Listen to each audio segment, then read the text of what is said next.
the loop. Nolensville Pike is like a parking lot once you get past 440. And then eastbound 24 there at the 440 split, that's a parking lot. Mount Juliet Road, either side and both directions of I-40, not very pleasant right now. Pack your patience. I'm Ken Weaver.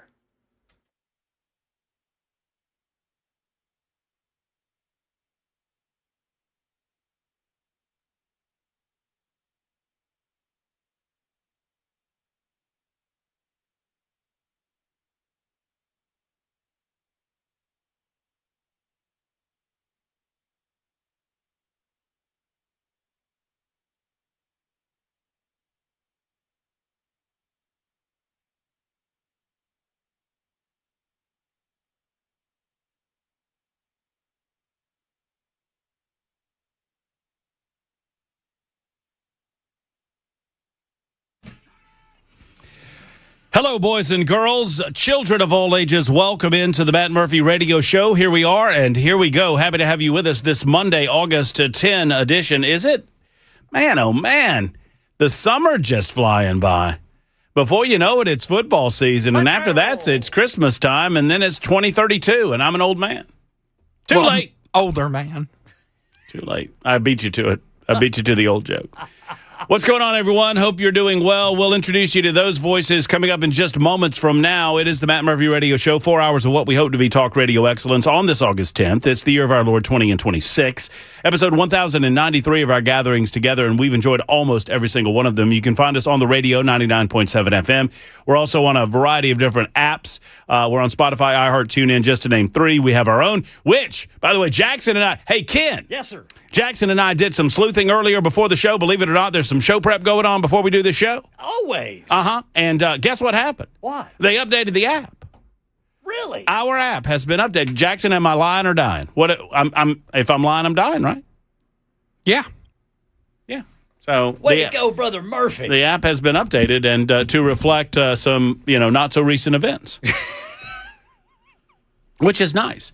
So y'all can go over there to our own app, go to the app store of your choosing and type in Supertalk 99.7 WTN and then download our app. Costs you absolutely nothing. How much it costs, Ken? Absolutely nothing, boys. Yes, Brother Murphy speaks the truth. Yes. Cost you the same thing as it will to go ahead and like and subscribe if you run over to the Talk Television side of things. That's costing what again, Ken? Absolutely nothing. Mm-hmm. Nothing. Nothing. Nada. Zilch. Zero. Like, subscribe, give us the thumbs up. That, in all seriousness, it helps our digital footprint tremendously, and that helps us continue to bring what I hope you enjoy in the afternoons from 3 until 7. That would be the Matt Murphy Show and all throughout the broadcast day on Supertalk 99.7 WTN. I mentioned Talk TV, YouTube, Facebook, Twitter, Twitch, Rumble. There's also an amazing conversation that goes over on Talk TV on the YouTube side of things, on the chat. It's unmonitored, it's unfiltered, it's crazy, it's unhinged, and you just have to see it to understand it. Go over there and do just that. Let me into our meeting, Jackson. Thank you, brother. Appreciate you. Jackson and I have a little informal meeting that goes on every day at this time on Supertalk 99.7 WTN as well. I don't remember the ghost of the General Lee. Someone said the ghost of the General Lee was a super emotional episode. I don't remember that. Was that when they thought the Luke boys were dead? Maybe. That could have been. Maybe. I don't know. Have to look that up. That was a big episode. Oh, guaranteed. Guaranteed. Old Uncle Jesse. See, Uncle Jesse, the actor that played Uncle Jesse, and I will never remember his name. Denver Pyle. Oh, there you go. Thank you, Ken. That's what. He's not the best in the business for no reason, folks. I mean, it's not just his good looks. Although, they're available for perusal on the old Talk TV side of things, y'all. By the way, that's the voice of Ken Weaver. He does news twice an hour and when it breaks, and we appreciate all that he does from back in News Closet B. Hope you had a good weekend, Weaver. I did. Yeah? Had a real good weekend. R&R involved? R&R involved. My better half felt good enough yesterday. We got out yesterday and had us some ice-cold brews. And that's nice. And some finger foods. That's nice. Oh, had a good time. That's nothing but lovely. That's nothing but lovely. What about you, Jackson? You have a nice weekend, buddy? Lovely weekend. You getting ready for the big, you better rest up.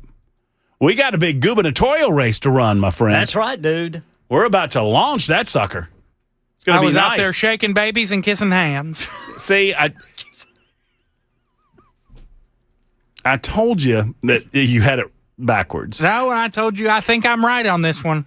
I would be kissing Although the hands. mothers get real mad. About the hand kissing or the baby shaking? A little both? The baby shaking. A little both, yeah.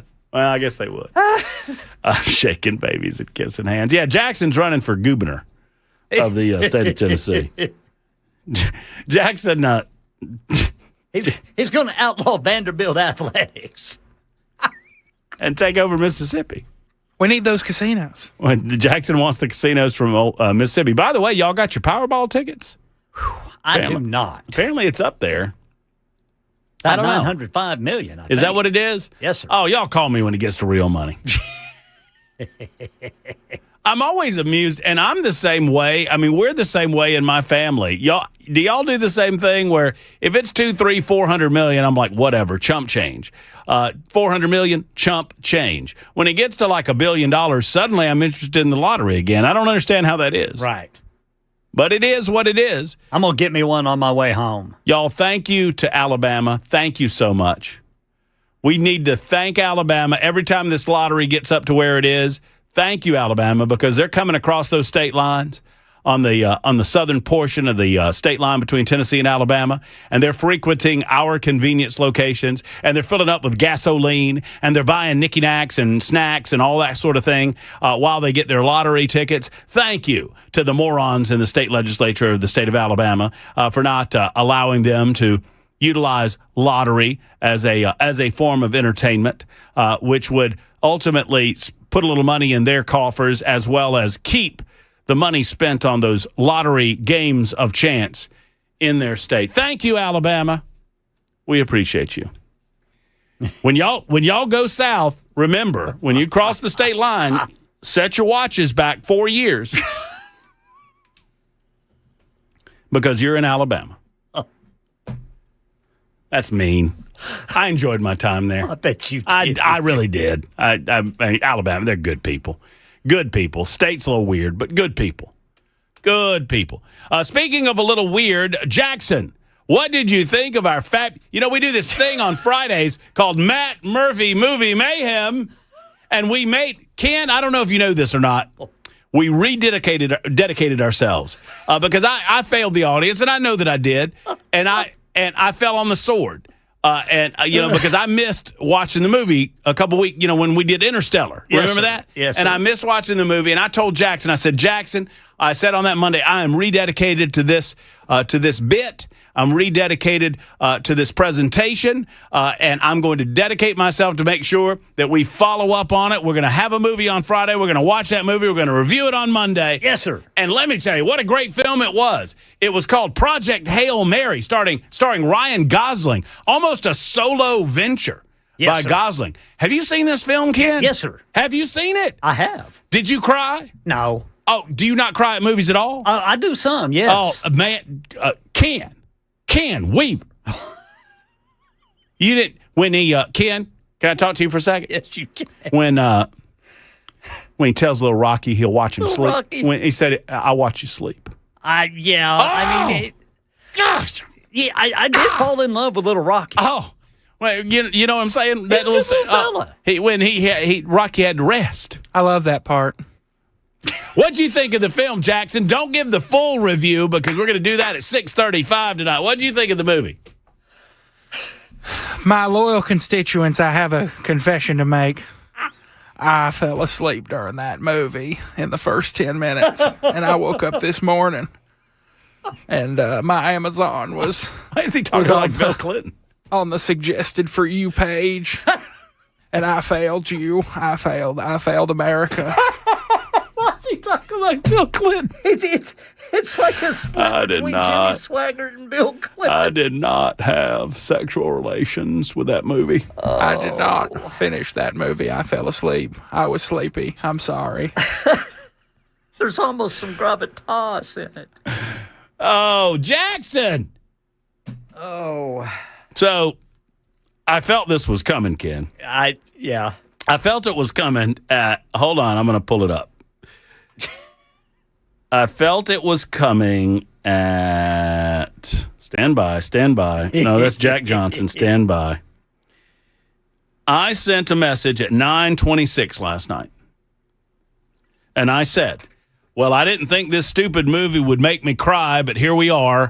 Jeez. Jackson's response. Oh, bleep me, I forgot. I then turned it on. This was after he I had then turned on that movie right after you told me my mistake. I did not have full relations with that movie. I thought, so here's the thing. Well, Ken Weaver and I can just do a nice movie review over it and be done with it. Or are you going to watch it tonight?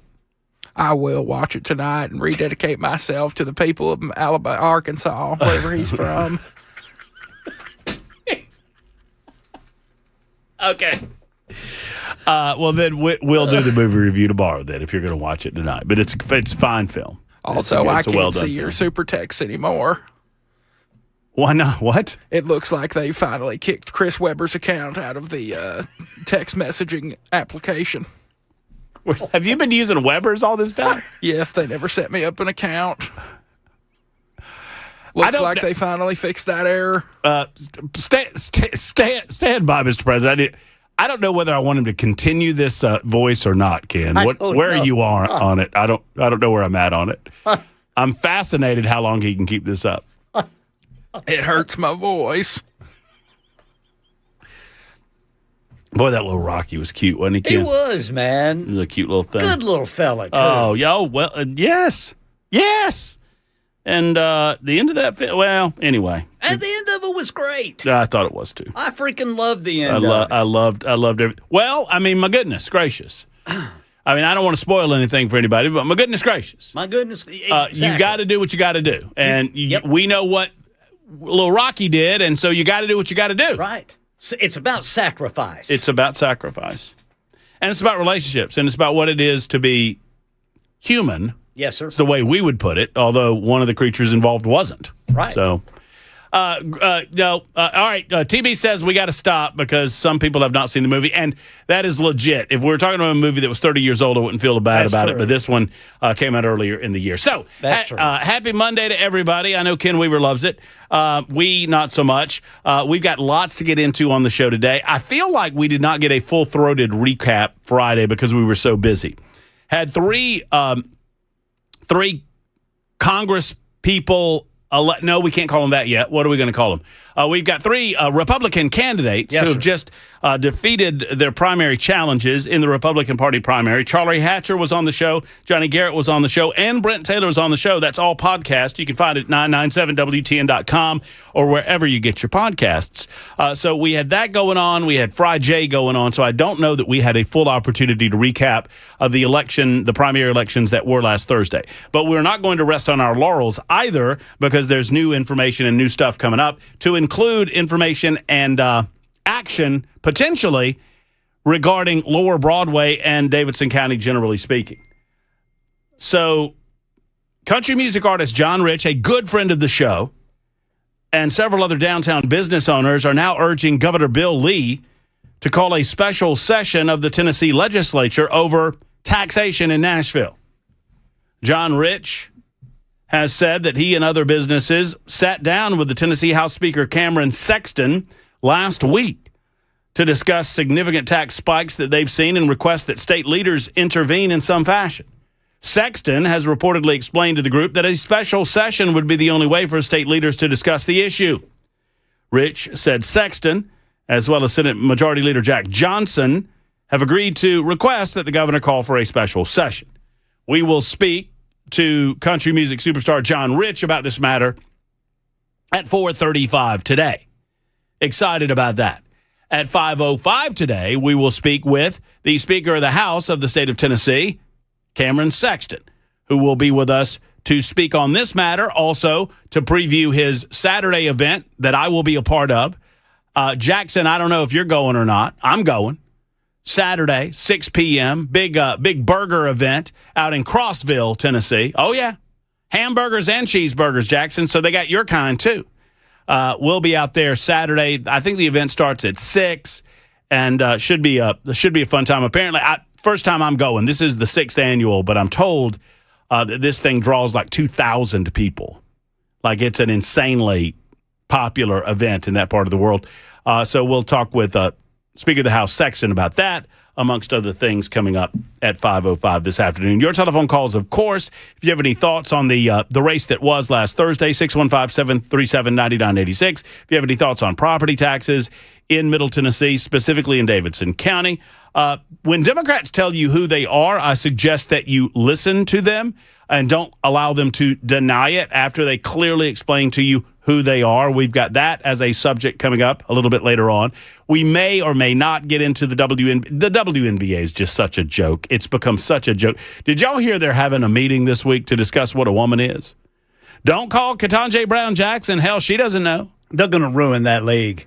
I think they're going to absolutely ruin it. I think they already have, Ken. I mean, they painted themselves into a corner that they cannot get out of. They have to. You are either. Good gracious! Can I just please turn that off for goodness sake? That's a failure of the host. I'll tell you what. I'm going to go punish myself for not turning my audio off in here, and then we'll continue the show in just a moment. But you're right, Ken. They are going to destroy that league if they haven't already. Yeah. What a great opportunity they had. Most attention that the WNBA's had on it in how many years? And they seem to hate those that are drawing more eyeballs to the sport.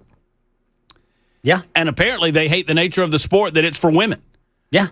That they're going to allow dudes to compete unless they determine that you're not quite a woman enough. Yeah. And apparently if that happens, then I don't know what they're going to do. We'll find out together. They're meeting this week to discuss what to do. How about just leave it for women? Huh? TB wants to know what happened between Pody and Butch. I'll tell you momentarily. It's 23 after the hour. Super Talk 99.7 W10.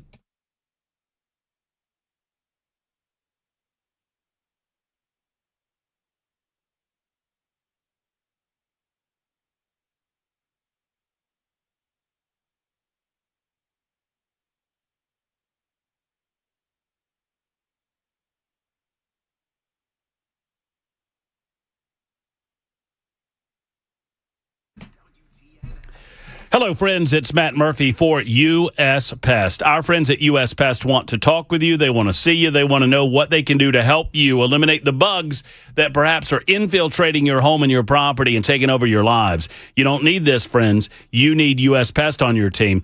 Matt Murphy is getting U.S. Pest out to Murphilago, my compound, because of my spider issue. I mean, there's a lot of spiders on the property, right? And I don't really care for them. And they just take up residence on the exterior of my home, and I don't like it. And so we're dealing with it with U.S. Pest. And don't tell me that they kill bugs. I don't care. We'll kill those bugs too, because U.S. Pest takes care of all of it. Spiders and roaches and silverfish and anything that you have an issue with, whether it's ladybugs or what do they call them, Japanese beetles, they'll handle it with U.S. Pest. Plus, they handle the little rodents, mice and whatnot. They'll do crawl space service too. U.S. Pest is your go-to shop for all things pest control and termite protection in Middle Tennessee. I encourage you to contact U.S. Pest today, 590-1260, 590-1260, or online at uspest.com. They love the United States of America, and they hate bugs. They are U.S. Pest.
A woman tells Channel 4 investigators removed at least 40 bullets from her East Nashville duplex where her 7-year-old girl was wounded overnight. Details coming up at 3:30 on Super Talk 99.7 WTN.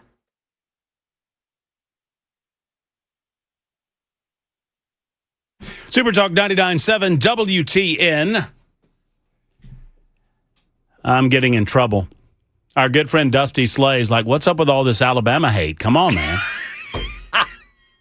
Like, Dusty, I got caught cheating. Dusty, I had no idea you were listening.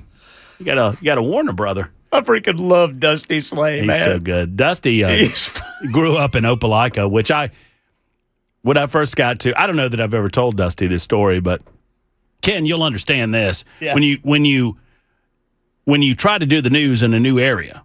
Oh, yes. And trust me when I tell y'all, I am a failed news guy.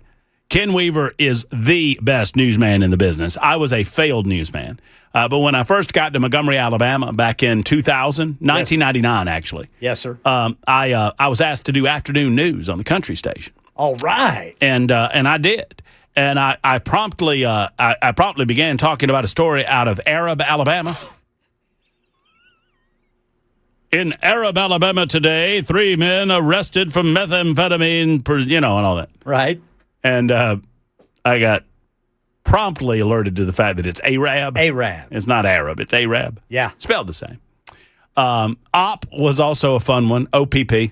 Yeah. You down with OPP? Yeah, you know me. And then there was OPELIKA. Home of Dusty Slay. Ah. Yeah, and Ken, I thought Opelika was a fine guess. Just a guess, but I thought it was a pretty good one. It was wrong. It's Opelika. Opelika. What a moron. Yeah, well. Man, I had a terrible time in New Mexico when I first got there. Lord, I bet. And one of the morning anchors, she did not like me because I still had a bit of an Oklahoma accent. Mm-hmm. And I guess she just felt like I was just a dumb redneck who didn't know how to read. And I gotta admit, I butchered those names. I mean, but in your defense, there's so many vowels. There's so many vowels. Jackson Williams, $50. You spell out Albuquerque. Go. ALBERQUE. All right, I want my $50. I'll come get it while Ken does the news. Super Talk 99.7 WTN. Is there a C?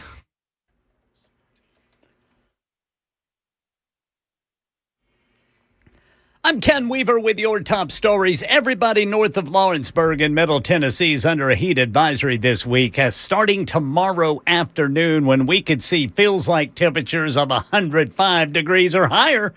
Full forecast and traffic coming up in 5 minutes.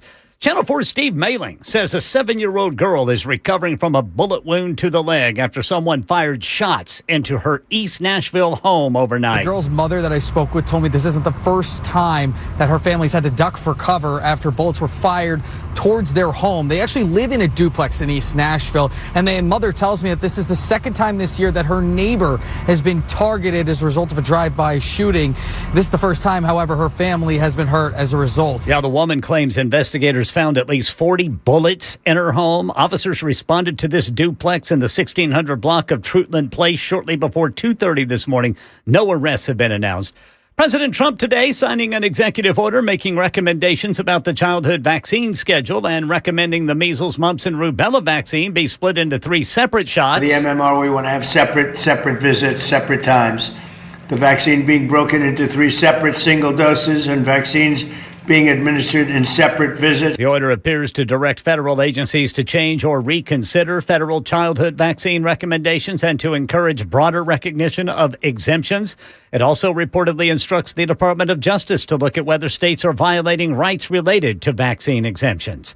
And Health and Human Services Secretary Robert F. Kennedy Jr. announcing 2 proposals today. One requires manufacturers to notify the FDA when concluding a substance added to human or animal food is generally recognized as safe, also known as GRAS.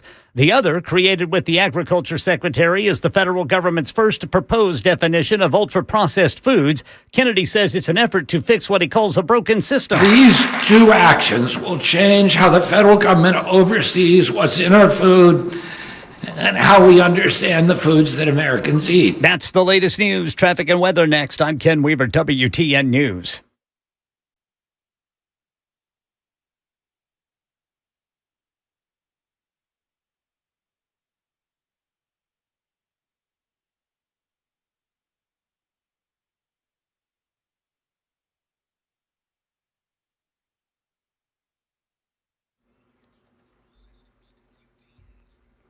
Woodbine got a crash, Nolensville Pike at Thompson Lane. Then in Bellevue, a wreck, Highway 70 south at Old Hickory Boulevard. Getting that brake tapping well underway now. If you are westbound 40 trying to get to the North Loop, you're coming to a complete stop and go. As is northbound 65. The slowdown starts at Madison and carries you all the way through Goodlettsville. If you're northbound 65 with that construction there. I'm Ken Weaver.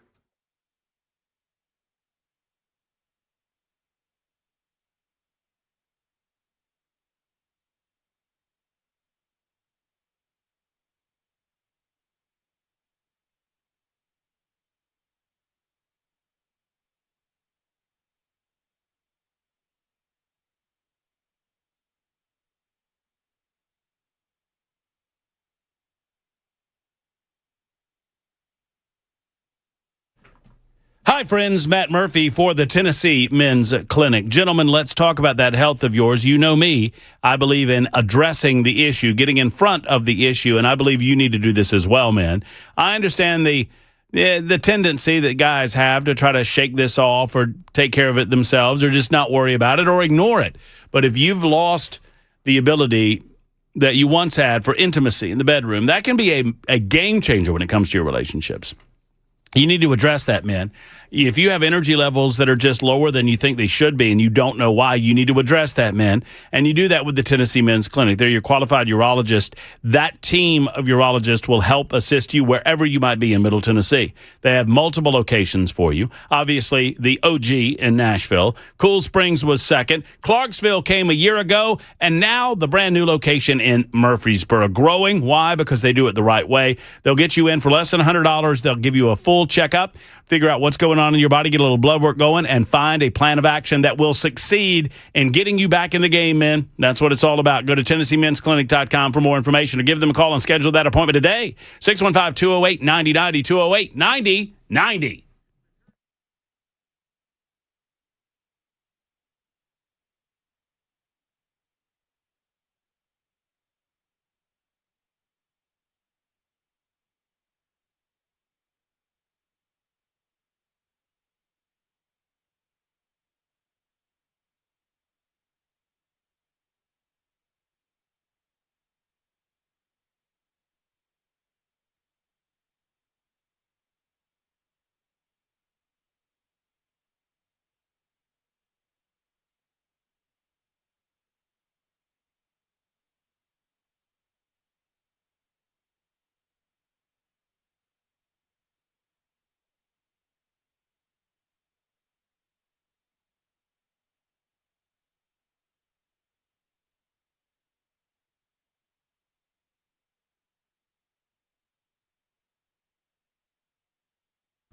Hello, friends. If you want a place where European auto repair doesn't feel like European auto repair, well, I've been telling you about Eurofix for some time now. Friends, Eurofix is around and they've been around for 26 years now. They've lost Aaron Stokes, but my goodness, the tradition to excellence and quality continues. They're clean, comfortable, and inviting shops. Service areas are spotless because they believe in doing everything right, treating you right, treating your car right with a free 15-minute no-wrench inspection. You go in and you'll find out what's going on with your car without having to worry about anything. And Eurofix will get to the business of fixing that car with a 3-year, 36,000-mile nationwide warranty on all repairs that they perform. You don't have to put up with dealer prices. You don't have to get ghosted either. They always fix what ails your vehicle, and you get a rental car available with every appointment. Locations in Nashville, Franklin, Belmead, Murfreesboro, and Mount Juliet. Call 844-EUROFIX or online at myyurofix.com. myyurofix.com.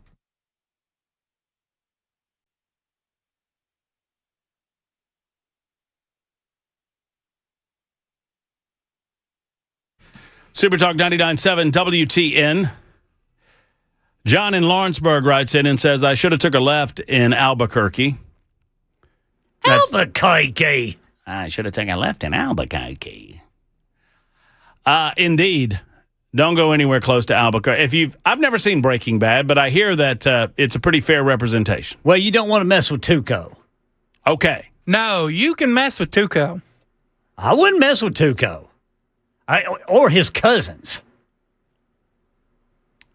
I don't know. Who's Tuco? You've never seen the show? He ain't going to watch it. I've never seen Breaking Bad. I've been told that I need to watch Breaking Bad. You got to watch. So good. Got to watch Breaking Bad, they tell me. And that's why Brother Murphy's not going to watch And it. I've been proving them wrong ever since. Ken, what are those real Theos looking like today? Oh, jeez. Jeez. Well, the real feels are going to start ramping up here pretty soon, boys. You must wear the sticker. Where's your sticker? Where's your I voted sticker? You must wear the sticker. I demand you wear the sticker. I can't believe that, that's part of my wrap-up. I can't believe that Big Sticker got to Chris Hand. Big sticker. It's awful. Big Sticker makes a lot of money on those I voted stickers, y'all. You got to push back against Big Stick. Don't let them get to you. I don't believe in those stickers. If you don't believe me, just look at my laptop. Who hates a sticker? Well, I mean, I hate being told what to do. That's what cracks me up. I just hate being told what to do. It's not the sticker Brother Murphy dislikes. It started as a joke, y'all. I mean, this lady says, "Hey, you got to take you forgot your sticker. You got to take your sticker." I was like, "I'm not taking that sticker," and she's like, "Well, you got to take a sticker." And I was like, "I guarantee you, I do not." Well, how will people know that you voted? And I was like, "Well, they don't need to know that I voted, and if they want to know that I voted, all they've got to do is ask me if I voted, and I'll tell them that I voted." Well, what about promoting people to vote? People see it. And I was like, if you need a sticker to tell you to go vote, I don't want you to vote. I don't think you need to be voting, I said. And that all started all back in Stinky Feet Church in beautiful Helena, Alabama. Which I'm not gonna speak nasty of because Dusty Slay, our good friend of the show, is listening. Hey, I think check me if I'm wrong, but I think the Dusty Slay Grand Old Comedy Show is coming up at Zany's this week. Dusty needs to get his butt up to the station so we can sell a couple of books. Yeah, man. Dusty's got a book out. Now, I don't know when the book came out. Awesome. I didn't know Dusty could read, much less write a book, but apparently he has done so. He freaking cracks me. He's so good. He's catching straight. I'm changing my approach up, trying to get him back on the show, Ken. Yes. You know, we've done the honey. Right. The honey's not attracting the flies anymore. Right. So now we're going to try some vinegar, see what happens. Keep mispronouncing his hometown. That gum tough love. Oh, yeah, Opelika. Coming from the Opelika Trailer Park. It's tomorrow. I thought it was the 13th. The 11th is what I'm seeing here. You got the 11th? Oh, well, maybe Slay will come by. That means he's probably in town right now. Well, I mean, he's listening to the show, guys. I don't know if he'll admit it or not, but he says he's listening to the show because he got mad at me for smacking on Alabama. Yeah. But Alabama deserves it. I mean, come on, y'all. Alabama's got beautiful topography. They got lovely mountains and, well, not mountains, hills in the north. That northern Alabama, that's a beautiful country, man. And then, you know what they got going on Tennessee? The thing they got us on? The beach. The beach. They got a beach. Yep. They got the coastline, Gulf Shores and Orange Beach. And it's beautiful down there and good for them. But you got to go through the wiregrass to get to the beach. That's the downside. Got to be careful of that wiregrass. Oh, man, Ken. You don't even know. Wiregrass is kind of like outskirts of Albuquerque. Yeah. You know what I mean? Yes. Things get a little crazy after dark down there. You just don't need to go banging on somebody's trailer door after nightfall. That's all. No. You do that, you get what's coming to you. Now, back to Breaking Bad. Do I need to see the show or not, Jackson? I believe that it is a show worth watching. That's well said. That's well done. I like that. That's way to go, Brother Jackson. I feel like, is that fellow that Ken referenced, is that the Mexican-looking fellow that's the drug dealer? Is that him? That's one of them. There's that. See, here's what this shows you how much social media has imprinted on our society. Here's what I can tell you about Breaking Bad. Walter White had cancer, right? Yes. And he decided he didn't have any insurance. He didn't have anything that he was going to leave to his family. So he decided he was a chemistry teacher. Is that right? Yep. And he decided to make meth so he could make enough money to leave to his family before he died. So far, so good? Yep. And it got good to him. And he turned into a bad guy. Yeah. Okay. Started down a dark path. There's a chicken place involved, Yes. right? Yes. Okay. El Pollo Hermano. Yeah, El Pollo Hermanos. What does that mean? Not sure. I think El Pollo is chicken. I think it's the chicken guys. That Okay. sounds right. Okay, sure. Is that the guy he was talking about? The chicken fella? Well, he's part of it. Okay. The chicken joint's just a front. Spoilers, Ken. Well, I mean, this is pretty old. I hear these days you can get the chicken half off. Only Ken gets that joke. I wouldn't get that joke. I've never seen the show. I bet old Walter White dies at the end, doesn't he? Spoiler. Gonna have to play the fifth. Oh, okay. I just do the news, boys. I just do the news, boys. Yes, not going to talk about that. Okay, well. Breaking Bad, absolutely. Watch it. It's so good. The Chicken Brothers is what I'm being told is the name. Chicken Brothers. Governor Jackson should invade Alabama. We need a beach. Well, Mississippi's got a beach, don't they? Biloxi. Yeah, they got a beach. That's beautiful. Gorgeous down there on that beachfront road. Yeah. Alabama's got a strange odor about it. I'll agree with that, boy. Most of it coming from Opelika. Another stray for Dusty Slay. Are the chicken legs front legs or back legs? I don't even know what that means. Is that some Breaking Bad joke? I'm not sure. Is that a Breaking Bad joke or is that a 13-14 joke? I don't know. Back to the news.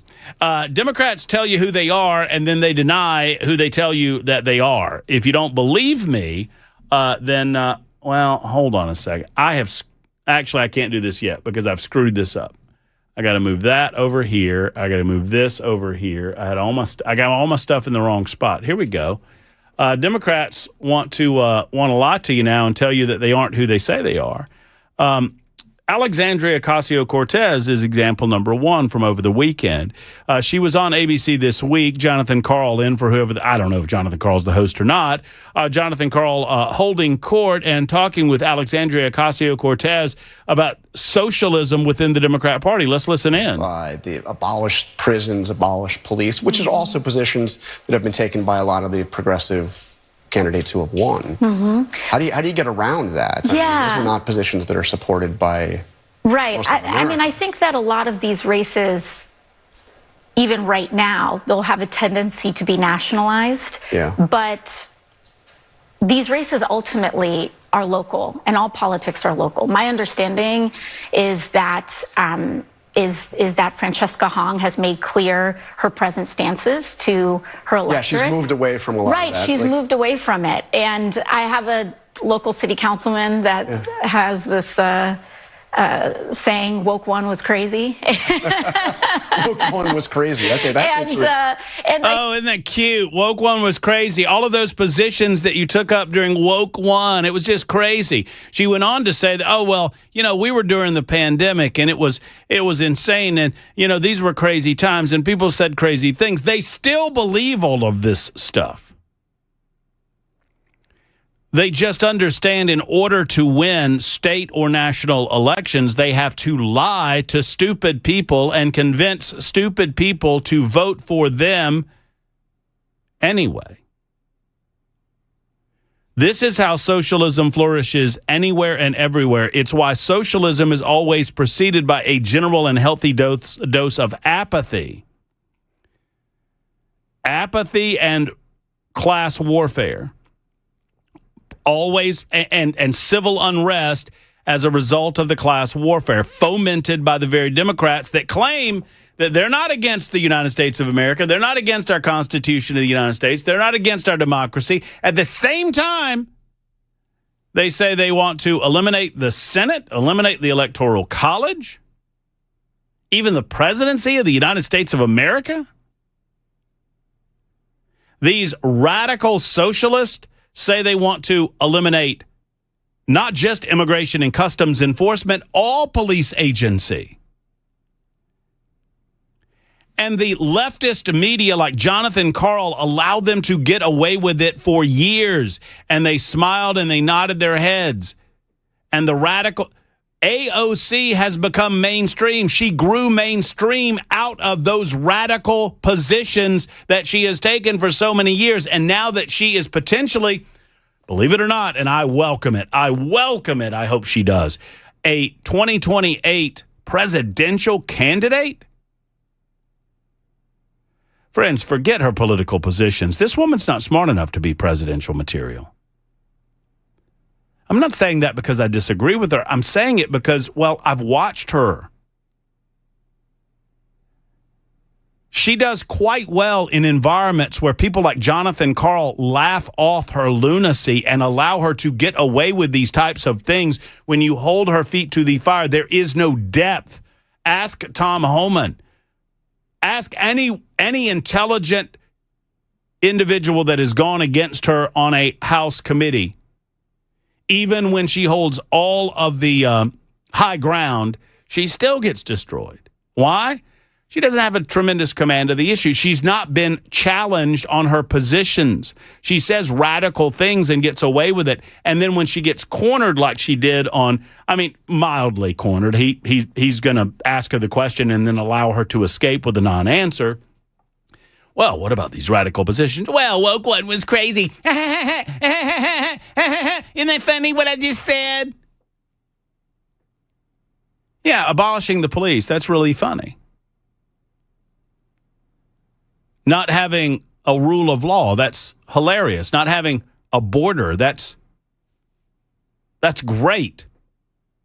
Socialism, boy, it's worked in so many different places. Isn't that awesome?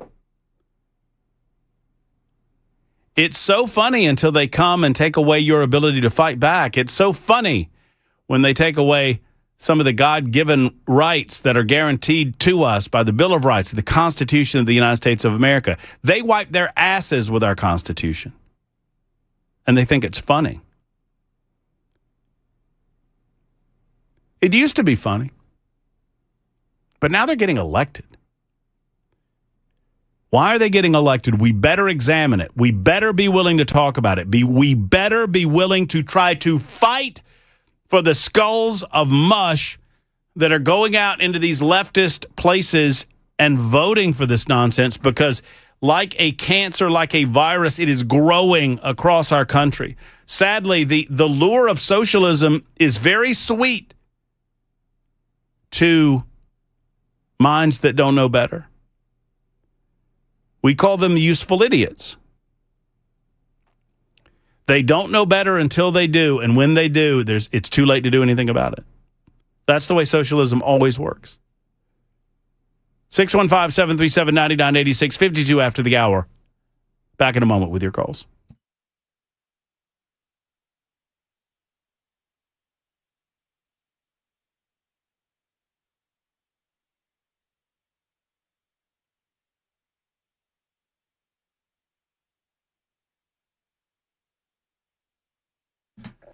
Hello, friends. Matt Murphy for Better Water LLC. Better Water has made my life better, and now they're making my plants better. I never thought about this. I know I've harped about it the last couple of weeks, but I'm very excited about this revelation that I had that, if we consume water through the reverse osmosis filter system installed by Better Water in my home.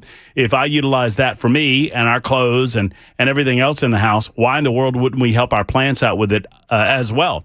I was told by an app that I've got, a plant app, that, hey, we think maybe your water is bad. If you're hydrating your plants properly, perhaps there's too much chlorine in the water. And I was like, well, goodness me, I've got a solution already installed. It's Better Water. Water softeners, water filtration, specialized filters, UV lights, you name it, they do it.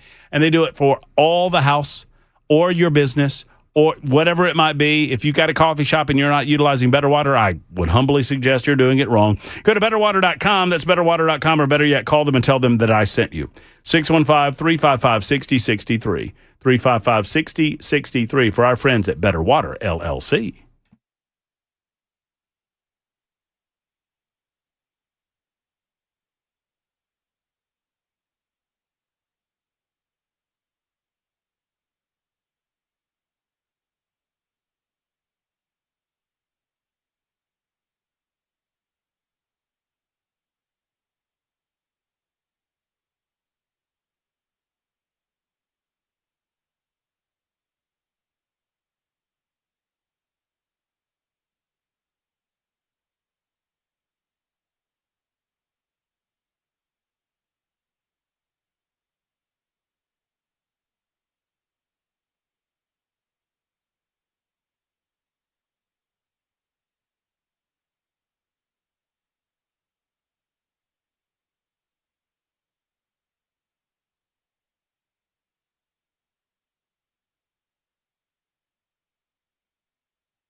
Channel 4 speaks to an East Nashville mom who says she had to football tackle her children after someone fired up to 40 shots into their duplex overnight. Details coming up at 4 on Super Talk 99.7 WTN.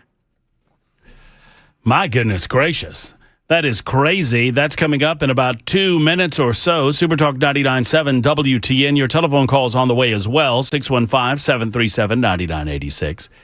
Once again, 615-737-9986. If you'd like to speak directly to the program, you may do so that way. Indirectly, as always, the text line up and running at the same number, 615-737-9986. Dr. Anthony Fauci privately discussed concerns about COVID-19 mRNA vaccinations for pregnant women in January of 2021. New text messages are revealing that they had questions about fever after the second dose and a theoretical risk of miscarriage, something that they chose not to tell the public about. The exchange involved Fauci, a then Centers for Disease Control and Prevention Director, Dr. Rochelle Walensky, and Dr. Vivek Murthy, who would later become former President Joe Biden's Surgeon General. Fauci said because many people experience significant, cytokine-related symptoms and fever after the second dose, that reaction, quote, theoretically could be associated with miscarriage in the first trimester, according to messages shown by documents released earlier today. Senators Ron Johnson and Rand Paul, respectively, from Wisconsin and Kentucky, released this information. The text chain released today, Johnson said, could have an immediate impact on public health and the principle of informed consent. The release questioned why only 3 contacts were listed by name, while all other text messages are identified with phone numbers among the 34,000 text messages. The belief is that there was a potential that data was deleted. In other words, they intentionally omitted damaging information about these untested, certainly unfully tested vaccinations, quote unquote, because they were just damn determined to get you to get the jab. Fauci, who was director of the National Institute of Allergy and Infectious Diseases at the time, said, there's no data or theoretical reason to believe vaccination earlier in pregnancy should be preferred over later. He did mention the evidence of issues with the second shot for pregnant women. Walensky replied, it was definitely a good point, especially after dose 2. But they didn't let you know about any of this because why should they? It's just you and your baby. Don't worry about it. Just take the jab, dummy, and sit down. Do what you're told. These officials are in charge. They're trying to prevent death here while millions of people died. It's 4 o'clock. Supertalk 99.7 WTN. Coming up, your property taxes in Davidson County and Nashville, Tennessee. We'll discuss with country music superstar John Rich next hour on Supertalk 99.7 WTN. Time for the news.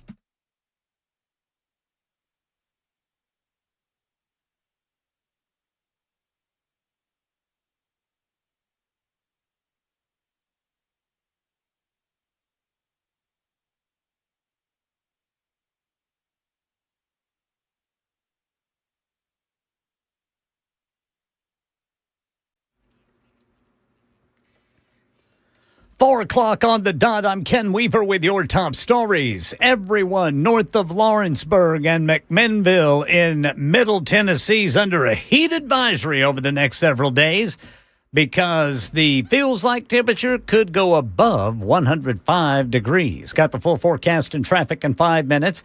Meanwhile, in Nashville, Channel 4 Steve Malling says a 7-year-old girl is recovering from a bullet wound to the leg after someone fired dozens of shots into the East Nashville duplex where she lives overnight. Now, the mother, Deja Barber, says she woke up to gunshots and her youngest daughter screaming. She describes how she had to football tackle her kids into the hallway to protect them from the bullets. She says over 70 shots were fired. That's according to Metro detectives and what they told her on scene. And she said the detectives collected over 40 bullets from inside the duplex. Yeah, the mother says this is the second time their neighbor has been targeted by a drive-by shooting, but the first time her family has been hurt. Officers responded to this duplex in the 1600 block of Trutland Place shortly before 2:30 this morning. No arrests have been announced.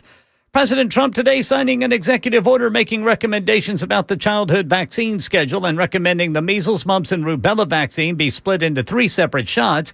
Trump asked about families who won't be able to afford the co-pays for those extra doctor visits. Well, we're going to be working with them. We're going to work with the families, and we're going to make sure everything works out cost-wise. The 11 disease list is down from the 18 diseases recommended by the CDC in 2024. Major medical groups, including the American Academy of Pediatrics, say no studies show a link between vaccines and autism. Health and Human Services Secretary Robert F. Kennedy Jr. announcing two proposals today. One requires manufacturers to notify the FDA when concluding that a substance added to human or animal food is generally recognized as safe, otherwise known as GRAS, instead of just automatically being exempt from the food additive approval process. The other, created with the Agriculture Secretary, is the federal government's first proposed definition of ultra-processed foods. Thousands of Americans, researchers, consumer organizations, and members of industry provided input to this process over the past 10 months.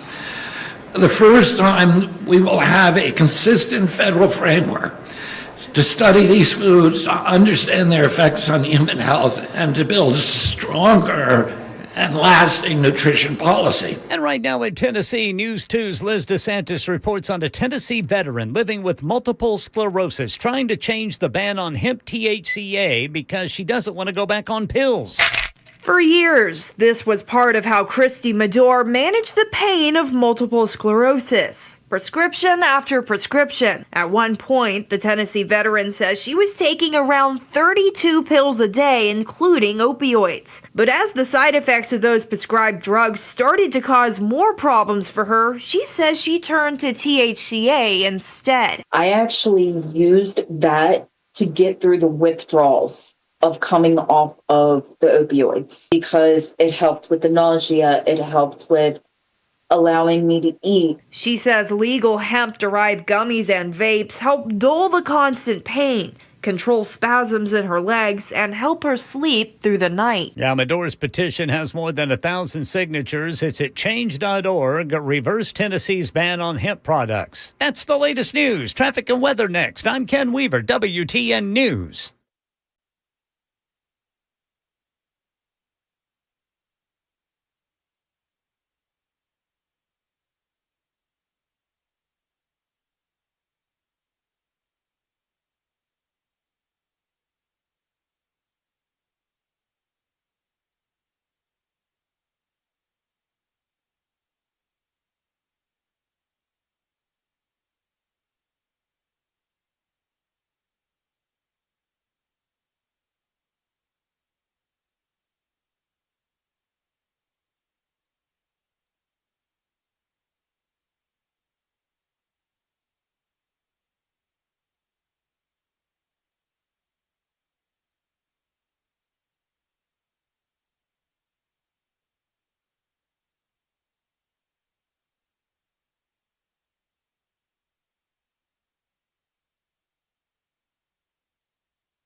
Cedar Hill in Robertson County, we've got a crash 24 eastbound before Maxey Road.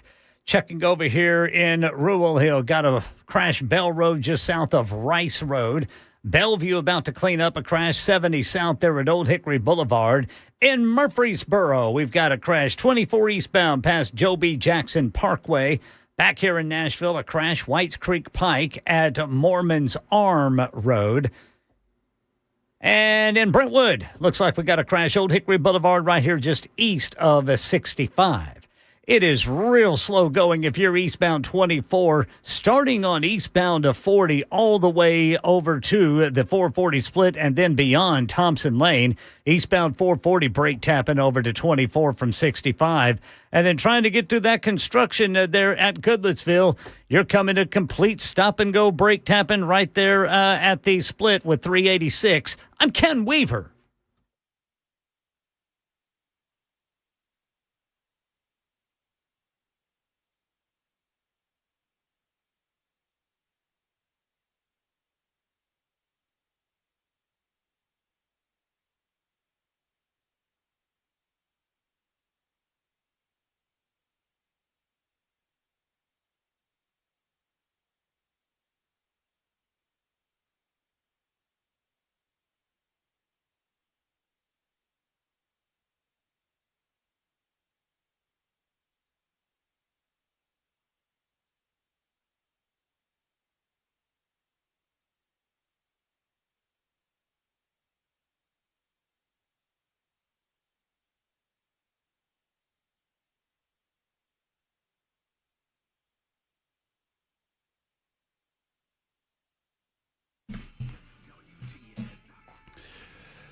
Super Talk 99.7 WTN, 9 minutes after 4 o'clock. Thank you for being with us. Hour number 2 of the Matt Murphy Show starts right now. Glad to have you with us.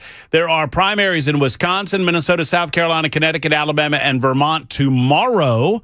There you go. So there 1, 2, 3, 4, 5, 6 states holding primaries on a Tuesday. Imagine that. We held ours last Thursday, which seems odd, but constitutional here in the volunteer state of Tennessee.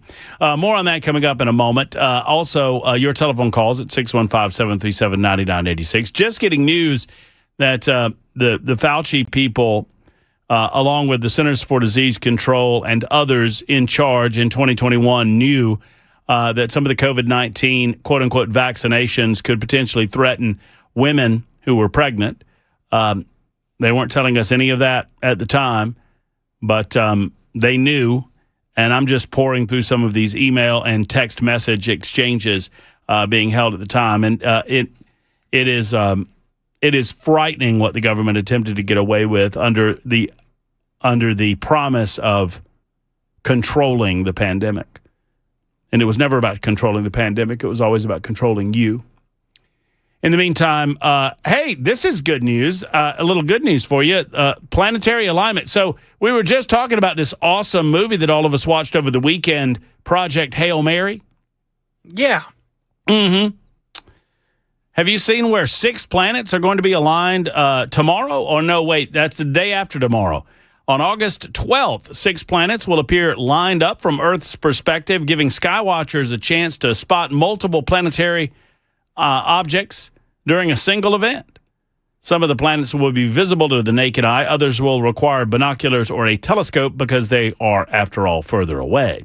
The celestial event arrives just days after the peak of a double meteor shower. The planetary alignment takes place Wednesday. Will be visible in the morning sky before sunrise. 6 planets, Jupiter. I like how they say this. 6 planets. And I'm reading from the Tennessean article here. 6 planets, including Jupiter, Mercury, Mars, Uranus, Saturn, and Neptune will align. Well, those are the 6 planets. We're going to be able to see them? All of them will not be visible to the naked eye, Ken Weaver. According to starwalk.com, Mars and Saturn will be the easiest planets to spot. Mercury will appear low on the horizon, but may be visible with a clear view of the sky. Jupiter will sit even lower. In order to see Uranus, you're going to have to get some binoculars. It never gets old. The joke never gets old to me. It just doesn't. And it never will. It just, well, there's dark rings appearing around Uranus. Uranus will require binoculars. Neptune will only be visible with a telescope, although it'll be there. The August event will be a morning alignment, so you'll need to head outside before sunrise for the best view. Ideal viewing time depends on your location, local sunrise time, and how Mercury rises before the sky begins to brighten. In Nashville, Sunrise on the 12th of August. This Wednesday will begin shortly after 6 a.m. That's Dan Mandis time, boy. That's not Matt Murphy time anymore. Best viewing window will be between 5:15 and 5:45 local time.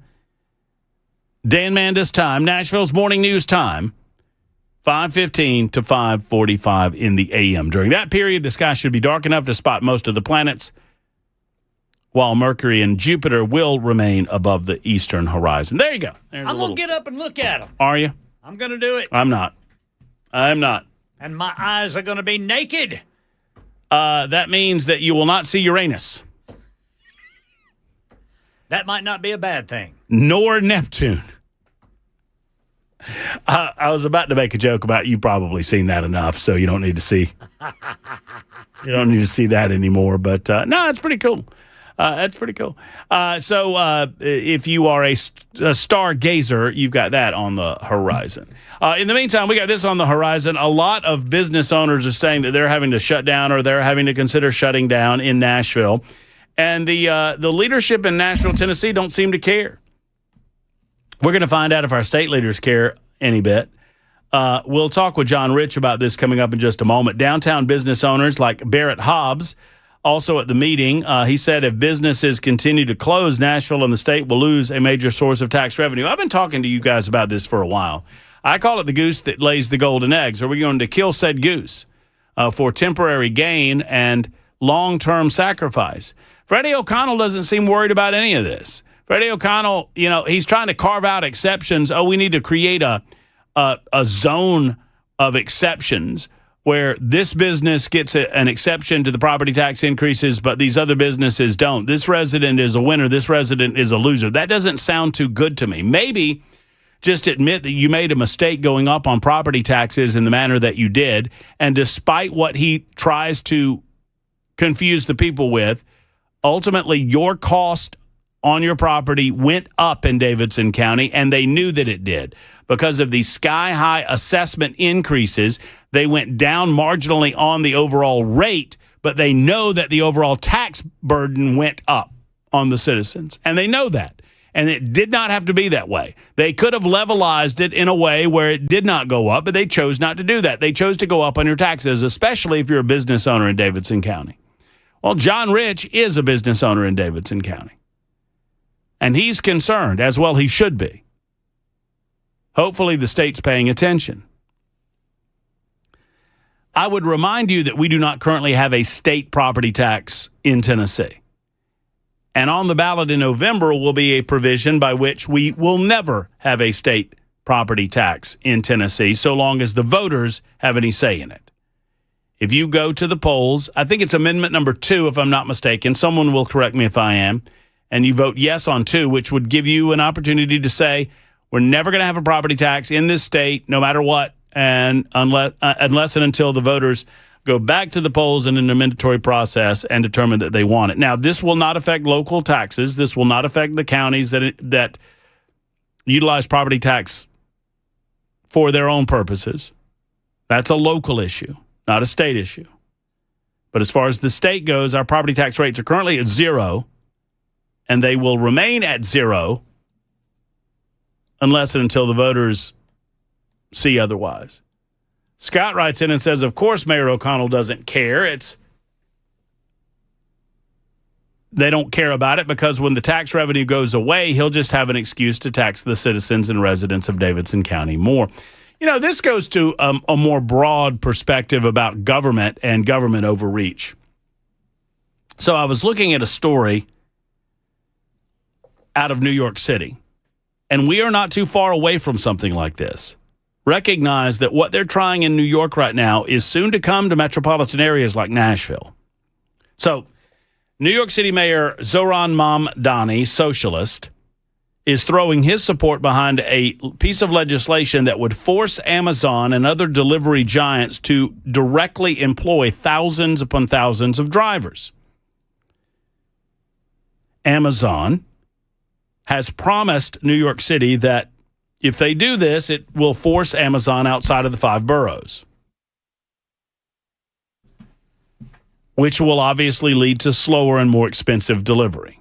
According to the New York Post article, Mamdani backed the Teamsters-supported Delivery Protection Act, which would bar companies from subcontracting warehouse and delivery work at facilities and require workers to be directly employed to the facility operator. Corporations like Amazon build billion-dollar business models by insulating themselves from accountability through a system of exploitative subcontracting, said the mayor. Exploitative. He called the bill, quote, common sense regulation that protects delivery workers, safeguards the communities where these facilities operate, and ensures that the corporations benefiting from workers' labor are responsible for the consequences of their business practices. The legislation would foist an extra $664 per year on New York City households to get their goods. Amazon, which has more than 40 local delivery service partners employing over 5,000 people in New York City, has warned the legislation would prompt it to move delivery operations outside of the city. A retreat outside of the city limits would result in deliveries that are not only significantly slower, but more costly. This is what the socialists do. And let me warn you. What have I said about Nashville? And I want to tie these two stories together. Nashville, Tennessee depends on what? They depend on tourism. Our tax rates are low because of what? Largely because of tourism. We believe in consumption taxes in this state, as we should. I wish the entire United States of America would move to a consumption-based system. I'm a fan of the fair tax. If you don't know a lot about the fair tax, look it up, fairtax.org. It's a national consumption tax that would eliminate all other forms of taxation on the federal level, including Social Security. But that's a side note that we can get into at another time. Here's what the left does. Socialism creeps into our system slowly and in a dedicated fashion to try to, quote-unquote, solve issues and prevent customers from being, quote-unquote, exploited by businesses, even when there's no exploitation going on. And eventually the business models that exist trying to keep costs low as possible for the ultimate end consumer, and they charge, profit's not a dirty word, but they warn those governments that institute these draconian measures that we can't survive if you do this. If you charge us out of our business operation, we're going to have to go elsewhere. That's when the socialists swoop in and take it up as a function of government. Well, we can't have our citizens in Manhattan or Brooklyn or the Bronx go without their packages, so now the government's going to provide packages. They've done the same damn thing with grocery stores, people. They tax and burden and regulate bodegas and other grocery store operations out of business. They refuse to enforce laws preventing theft in these locations. They make it next to impossible to continue to operate. They've done it in New York City. They do it in Chicago. They've done it in San Francisco. And maybe it's coming to a downtown Nashville street near you. They make it impossible for these businesses to continue to operate. And when the businesses say this no longer makes sense for us, the liberals then declare food deserts. They turn the business operators into the bad guys because they would not promote the rule of law and stop the... look at San Francisco as an example. Remember when California decided that they weren't going to prosecute thefts under $1,000? I don't know if it was California or San Francisco. It was one of the two. And obviously, theft goes up. If prosecutions aren't going to happen, there's no risk in the stealing. And so more stealing is to follow. What happens then? The businesses that are getting stolen from eventually realize that this is not going to end, nor is the city going to do anything about it. So we may as well just cut bait. And they leave. Suddenly, the same government operators that forced the closures are now screaming that the businesses don't care anything about the people, and the businesses have created food deserts or clothing deserts or whatever kind of desert they want to talk about. And so it is up to the city itself to come in and fill the void. And they never do it well or properly. In New York City, there are still plenty of bodegas operating despite the levels of crime that exist in that city. Yet still, Mom Donnie is insistent on opening up his city-operated government-run grocery stores that they promise will operate at cut rate costs to the ultimate consumers. What they don't tell you is there's embedded taxation, and they're using taxpayer dollars to supplement what they are doing, to subsidize what they are doing. And eventually, all they'll end up doing is running out the mom-and-pop grocery stores that still exist in the city, and eventually they'll run out of the subsidized money, and there'll be no more grocery stores for anybody. And now you have bread lines. And now you have a supply chain issue. Now, as far as Nashville, how do the two apply to one another? Right now, we enjoy low taxation in the state of Tennessee. Thank God we do. No income tax in this state. Frankly, property taxes could be a lot worse. I understand some like to complain about property taxes, but let me promise you this. You move to even other red states and you'll pay more in your property taxes than we do in the state of Tennessee. And we enjoy low taxation for a number of reasons. Number one, our General Assembly sees fit to not spend too much money, although the budgets have grown fairly consistently over the last 10 to 15 years. I'm not going to begrudge them that too much. And I would like to see more of our money stay in our pockets, sure. But we utilize the tourism industry to our advantage in our state, and we promote that. What happens if we tax into oblivion some of the reasons why people want to come to Nashville, Tennessee, or to Memphis, or to Pigeon Forge, or to Gatlinburg, or to Chattanooga? What happens? Do you think the state magically is going to not want its money? Do you think they'll just decide to cut services consistent with the lack of economic stability in the tourism industry? Or do you think they'll try to find a different way for the money? Look, I'm not saying these are bad people. I'm saying that they'll want to fill the budget somehow. So what happens when Nashville starts seeing businesses close down because they cannot afford to operate any longer? Oh, Freddie says, there's plenty of businesses that'll want to come in here. No, they're not local mom and pops. No, they are not the backbone of what made Nashville special. We're going to corporatize these locations on Lower Broadway to the point that you won't get a John Rich Redneck Riviera anymore. You'll just get some bland corporate. I mean, no offense to these places, but they just aren't the backbone of Nashville, are they? And it doesn't have to be a bar on Lower Broad. It could be a restaurant off the strip. It could be somewhere else. When those places are gone, they're gone. When Peg Leg Porker's gone, it's gone, y'all. There's no bringing it back. Olive Garden's not the same thing.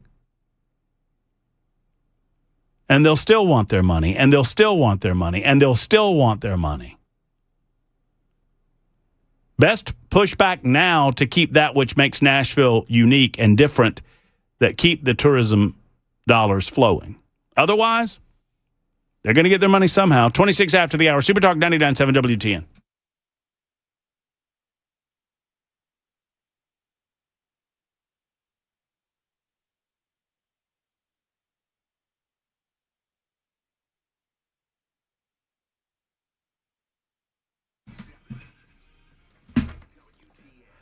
Hello, friends. Matt Murphy. We're in the thick of lawn cutting season, and you can mow big lawns in less time with Toro zero-turn riding mowers. They feature Pro DNA, giving you the same cut quality and reliability as commercial mowers for a professional-looking lawn. And Toro's unique My Ride suspension system keeps you comfortable over the roughest terrain. You can ask about their insanely good 0% financing offers. You heard me right. 0%? You can't get better than that. Go with the pros. Go Dickens Turf and Landscape Supply. Whether you're looking for quality parts, quality products, or the best advice in the business, visit your one-stop Toro shop. That's Dickens Turf and Landscape Supply. There are 7 convenient Middle Tennessee locations. You're never too far from one. Are you in Franklin? They got one there. Mount Juliet, they got you handled. Hendersonville, Brentwood, Murfreesboro, Bellevue, Nashville, all locations at Dickens Turf and Landscape Supply. We want you to go where the pros go. You can always shop online at DickensSupply.com. DickensSupply.com, and when you stop by, tell them Matt Murphy sent you to Dickens Turf and Landscape Supply.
Over 10% of the population, 13% to be precise, suffer from some form of dry eyes. Red, irritated, itchy eyes cannot just be a nuisance. It can be debilitating for some.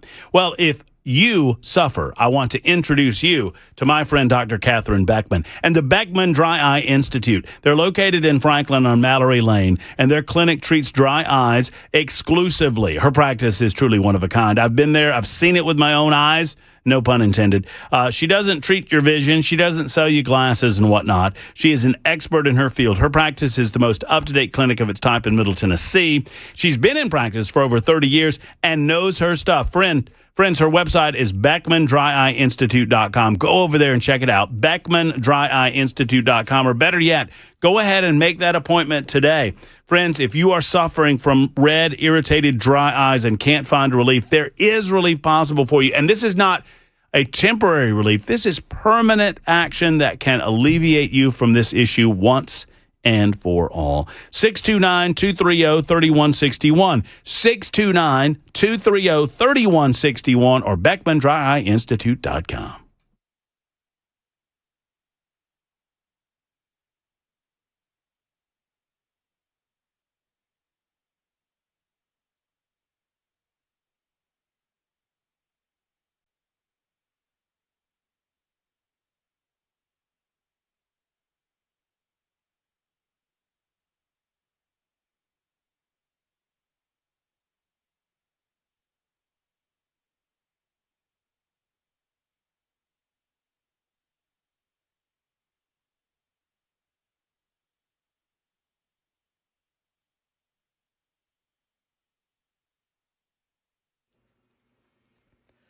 .30 on the dot. I'm Ken Weaver with your top stories. Everybody north of Lawrenceburg, Shelbyville, and McMinnville going to be under a heat advisory starting tomorrow.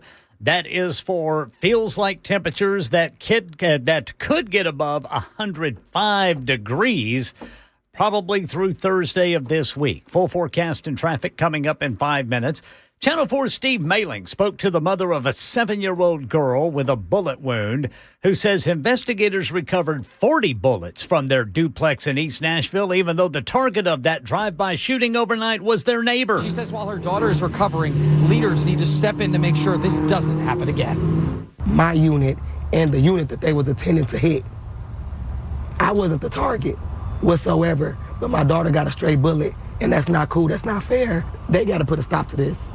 They have got to put a stop to this because it is insane. As of right now, police have not released any suspect information or the description of a car that the suspects may have been driving. Yeah, the mother says this is the second time her neighbor has been targeted in a drive-by shooting, but the first time anyone in her family has been hurt. President Trump today signing an executive order that makes recommendations about the childhood vaccine schedule and recommending the measles, mumps, and rubella vaccine be split into 3 separate shots. Trump saying he vaccinated all his children in accordance with the recommendations, and his administration will be working with families who may not be able to afford the co-pays for extra doctor visits. It's inconvenient. It's 5 stops, but it's something that I think will have a huge impact on autism. Yeah, major medical groups, including the American Academy of Pediatrics, say no studies show a link between vaccines and autism. Health and Human Services Secretary Robert F. Kennedy Jr. announcing 2 proposals about our food today. One, created with the Agriculture Secretary, is the federal government's first proposed definition of ultra-processed foods. The other requires manufacturers to notify the FDA when concluding a substance added to human or animal food is generally recognized as safe, otherwise known as GRAS, rather than it automatically not having to go through an approval process. Kennedy calling on lawmakers to give the FDA even more tools. We're using the authority that Congress has given HHS and FDA to strengthen oversight and protect the American food supply. But Congress must build on these actions through legislation. That's the latest news. Traffic and weather next. I'm Ken Weaver, WTN News.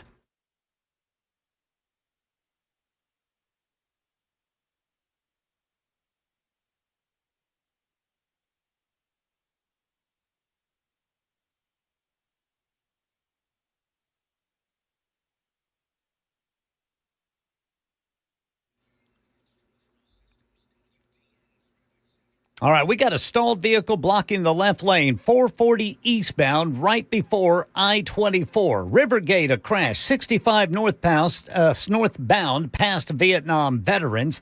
Then in Cedar Hill, Robertson County, a crash, 24 eastbound before Maxey Road. Back here downtown at the Eastern Split, got a crash going 40 eastbound there at exit 213A and B. Brentwood, a crash, Old Hickory Boulevard just east of 65. Brentwood got 65 northbound off-ramp to Old Hickory Boulevard. And in Murfreesboro, a crash 24 eastbound past to Joe B. Jackson Parkway. I'm Ken Weaver.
Murphy Show, Super Talk 99.7 WTN, 99.7 FM, all across the great state of Tennessee.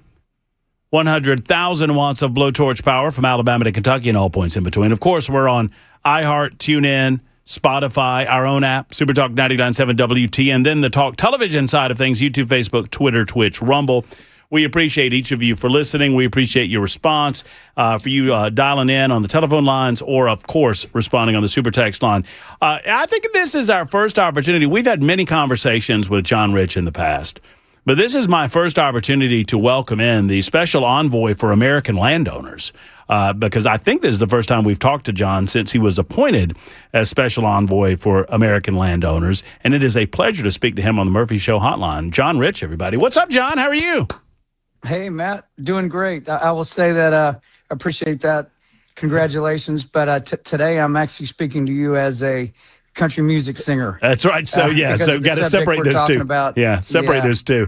Well, and a business owner, right, in downtown Nashville. I mean, I've spoken to a lot of business owners that share your concern, and I know that you have met with some folks to talk about those concerns.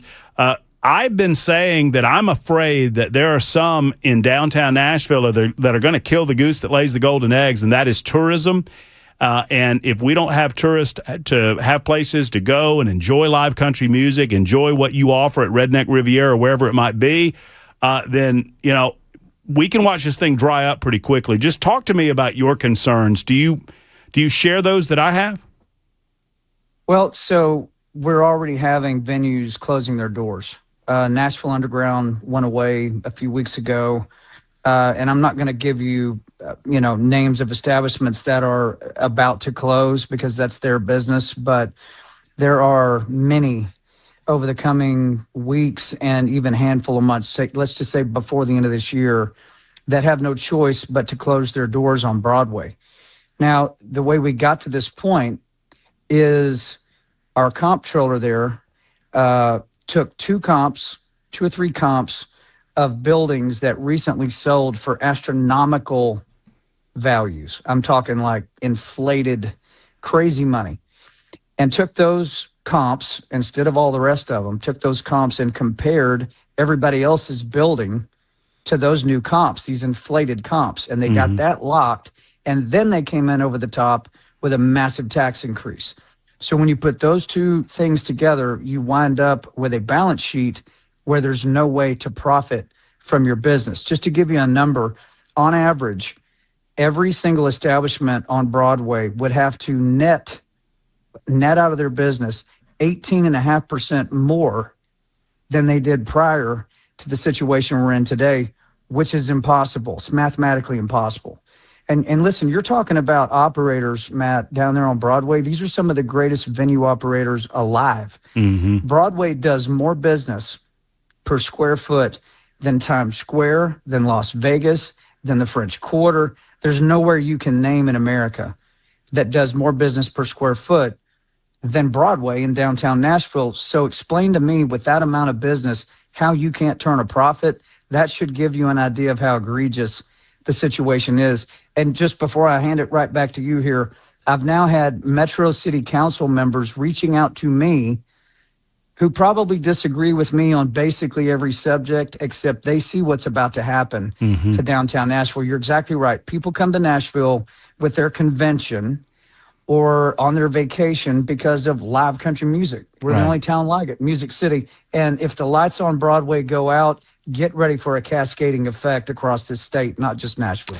Well, and I've long said that, the political entities will still want their money. And sadly, if we see the businesses having to shutter their doors because of an unprofitability factor that you just mentioned, the politicians are still going to want their cash. I spoke to somebody, and I won't name them either because I don't want to out their business, but he said to me, Matt, I don't want to charge. You think I want to charge $12 for a beer in downtown on Lower Broadway? He said, I don't. He said, but I put the pen to paper, and when my tax burden goes from $120,000 a year to $600,000 a year, what am I supposed to do to keep my doors open? I mean, and we're seeing that all over Lower Broadway. So that then begs the question, what can we do about it? I think you have met with a few folks. What can you tell us about the meetings that you've had about possibly alleviating some of this burden? So I'll give you a little bit of math before I go into who we met with. So the tax dollars generated down on Broadway through all those live music venues winds up in the state of Tennessee. A lot of it goes into the actual state. So the school system, first responders, all kinds of things that are very critical to our state. The cascading effect of Broadway going dark, or a large percentage of it going dark, what that would mean to convention business, tourism. You start stacking up those numbers on tax revenue for the state of Tennessee, it is hundreds of millions, even billions of dollars. This is no joke, no laughing matter at all what's going on. So a meeting happened just a few days ago with Speaker of the House Sexton, Cameron Sexton. And he came in, and in this room was probably 90 to 95% of all the business owners down on Broadway. And we're telling him the math and showing him what we're looking at and telling him the businesses that are about to close and the ones that just did close. And I asked Speaker Sexton, I said, sir, can you imagine the Super Bowl, which is coming to Nashville, the Super Bowl on worldwide TV, and you look down Broadway and there's only about 20 to 30% of the neon signs still turned on? Wow. I said, that's what we're looking at. That is going to happen if the state doesn't do something about it. So I asked Cameron Sexton, what would it take for the state to try to intervene in this problem, because it's going to affect the entire state? He said it would require a special session called by Governor Lee. And then I asked him on the spot, Cameron, will you commit to asking Governor Lee for a special session? And he said, yes, I will. I said, great. And what about on the Senate side? I said, I think I'm going to call Jack Johnson. He goes, yeah, call Jack. So I got in my truck as I left the meeting and I called Senator Johnson, told him what had just been discussed. He said, I also will support a special session with Governor Lee. So it appears that they're on board to have the special session. We need the governor to call it and see what can be done. I don't know, Matt. I don't know what you do about a mayor who has managed to upend the music of Music City. It's like I said in my social media post on X, I said he's trying to tax live music out of existence downtown on Broadway. Why else would you do that? Well, and it's so frustrating, John, because I've had conversations with Freddie O'Connell. He claims to appreciate the live music aspect of this city. To speak to him, you get the sense, I mean, and I don't know what it is. I don't know if there's a disconnect. I don't know if he understands that 1 + 1 = 2, or if he's not being as truthful as I would hope that he would be with me. But he claims to care. But then he goes and he allows things like this to happen with the property tax increases. And you hear from business owner after business owner that say, we can't continue to operate like this, and we're going to have to close our doors. And from the mayor's office, we just get silence. It's very frustrating. Yeah. Well, you can't claim to love something and then beat it to death. Right, that's exactly what he's doing. It doesn't work that way. Right. Yeah, no, 100% he is. And to the point where his own party, Democrats, the people reaching out to me are Democrats calling me. And I'm like, wow, I'm pretty sure this is a Democrat. And you're talking to them. Right. I'm like, did you call me accidentally? They're like, no. I said, finally, there's something we all agree on. And they said, 100%. We are watching the systemic teardown of the music in Music City.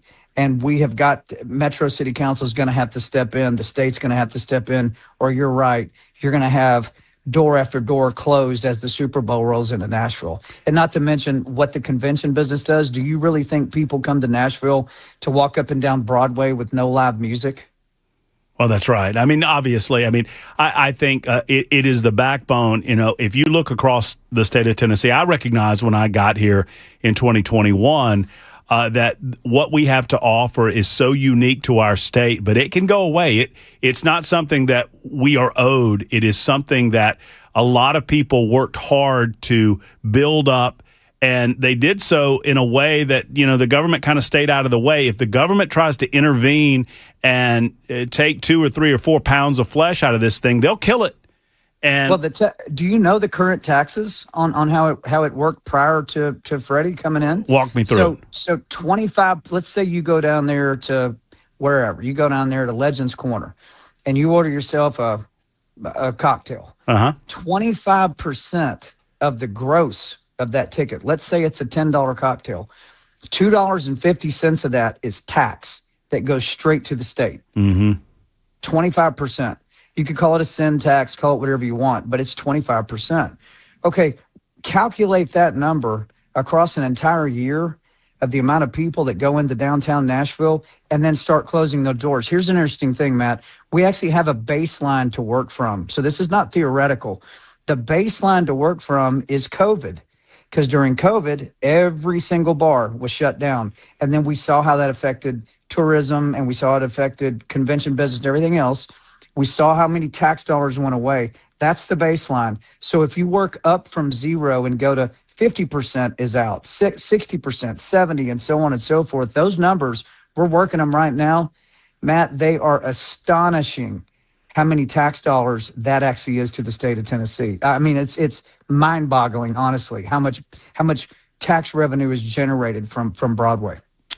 Well, and if we don't work to protect it, we're going to lose it. And I guess the call of action would be not just to Cameron and to Jack. They seem to be on board, but more and more people in Davidson County need to call their Metro counselor and let them know that this isn't working. Whatever you thought you were doing, I want to try to appeal to their better angels, if they exist, that whatever you thought Metro Council was working when you decided that this rate was acceptable, it's not working, and you're going to destroy the bones of this city if you don't make some different decisions.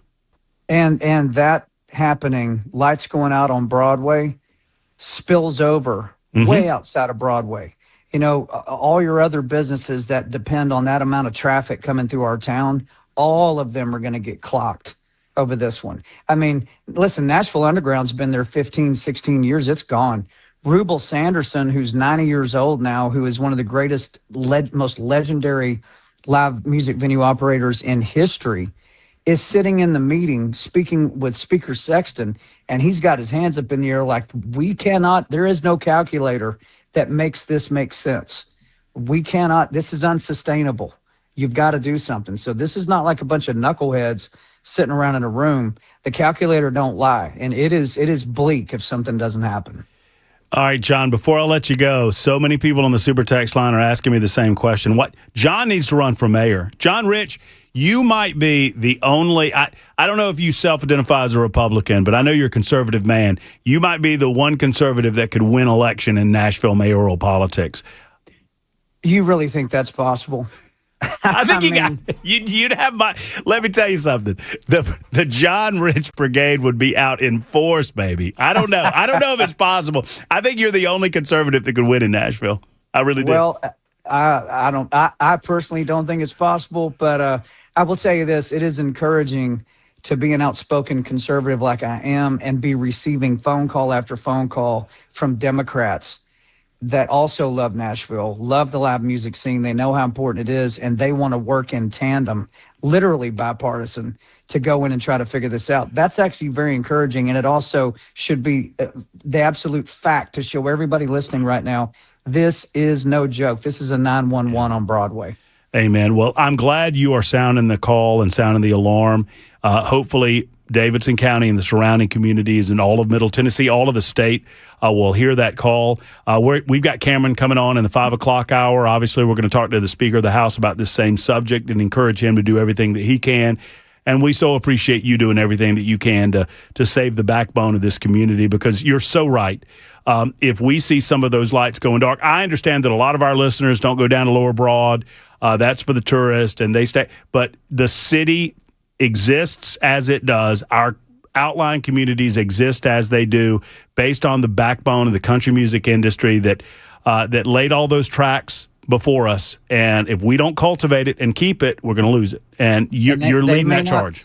They may not visit Lower Broadway, but their public school depends on it, and Yeah. their police department depends on it, and their fire department, and so on and so forth. Guaranteed they depend on those tax dollars. It is a big deal. Thanks for letting me talk about it, Matt. God bless you. John Rich, everybody. He's joining us for a few good minutes to talk about this subject, and we thank him for it. We've got Cameron on next hour, and we'll continue the conversation. Then Cameron Sexton, the Speaker of the House, coming up. It's 53 after the hour on Super Talk.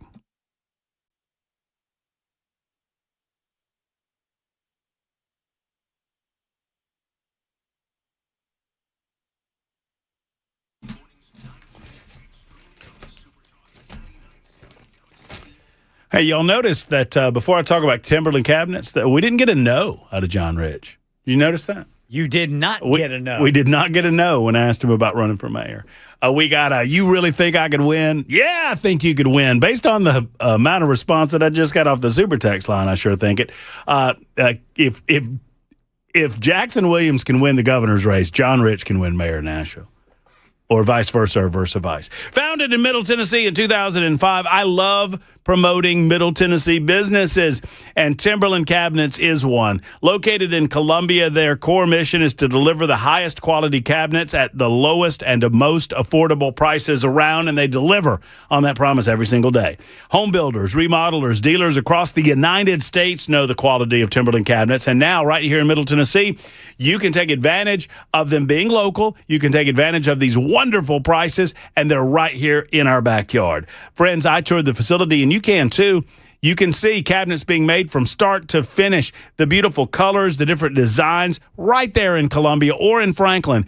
Stop by, or better yet, make a call, make an appointment, and go get yourself some beautiful new cabinets from Timberland Cabinets. 931-499-7170. That's 931-499-7170. You're online at timberlandcabinets.com, timberlandcabinets.com.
Hi, friends. It's Matt Murphy for Grace Point Healthcare. Modern medicine delivered the old-fashioned way.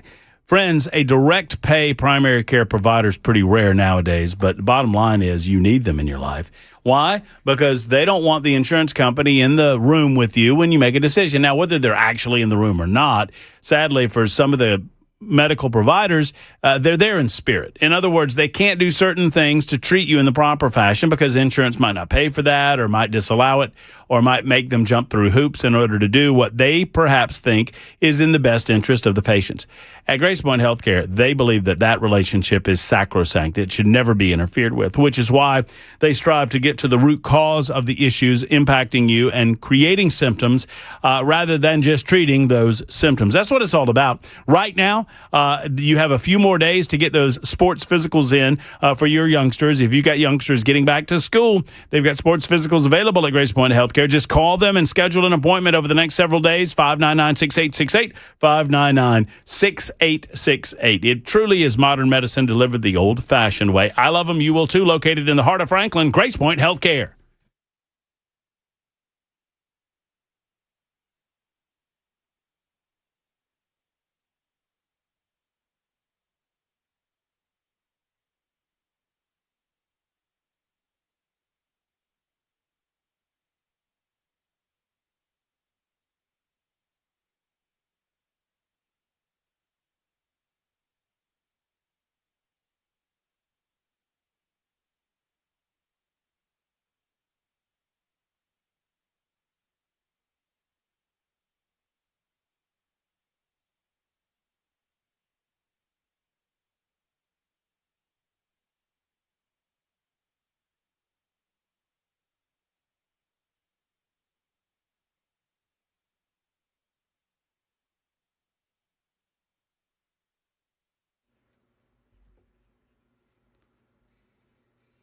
Five o'clock on the dot. I'm Ken Weaver with your top stories. Very hot and humid week ahead. Everybody north of Lawrenceburg, Shelbyville, and McMinnville will be under a heat advisory this time tomorrow. It's going to last for at least 3 days.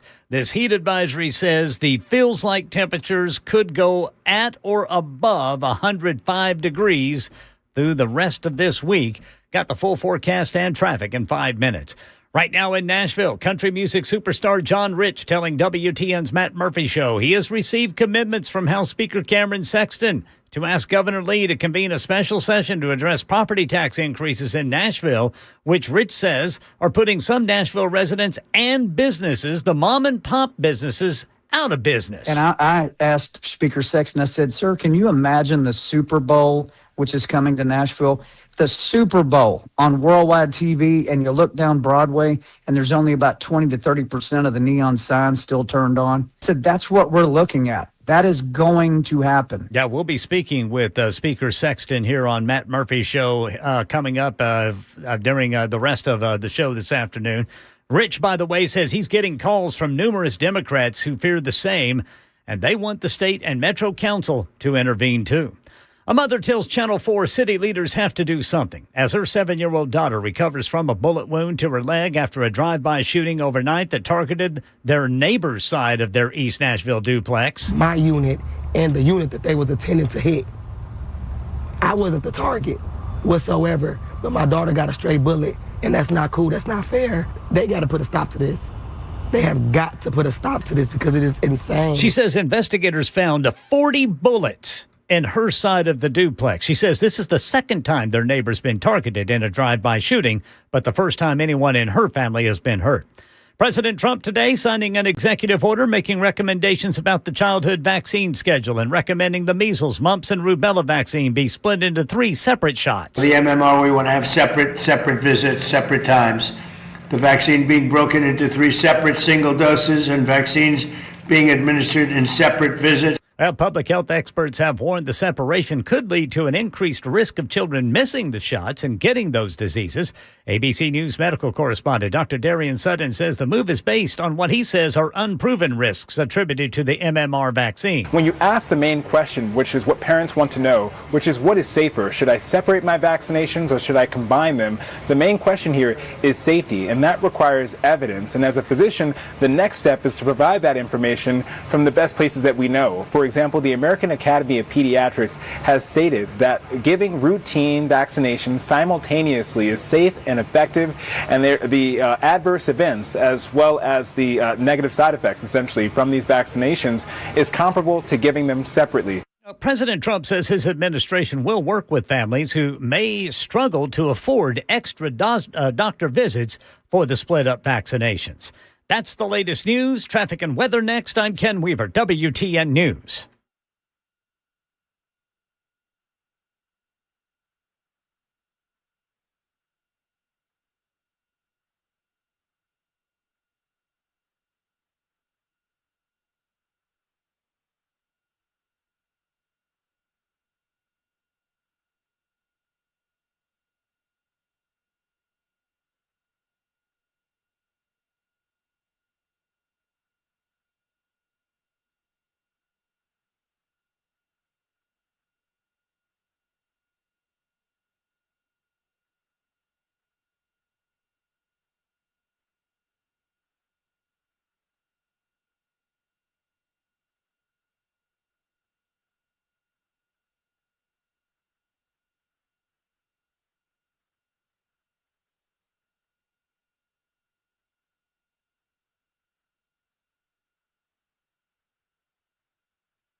All right, crashes 65 northbound at Rosa Parks Boulevard. Rivergate 65 northbound past Vietnam veterans. Eastern Split 40 eastbound right there at exit 213A and B. Brentwood, a crash, off-ramp Parsley Block, 65 northbound off-ramp to Old Hickory Boulevard. And then in Goodlettsville, we've got a crash, Conference Drive at Vietnam Veterans. And at Rivergate, a crash, 65 northbound past Vietnam Veterans. I'm Ken Weaver.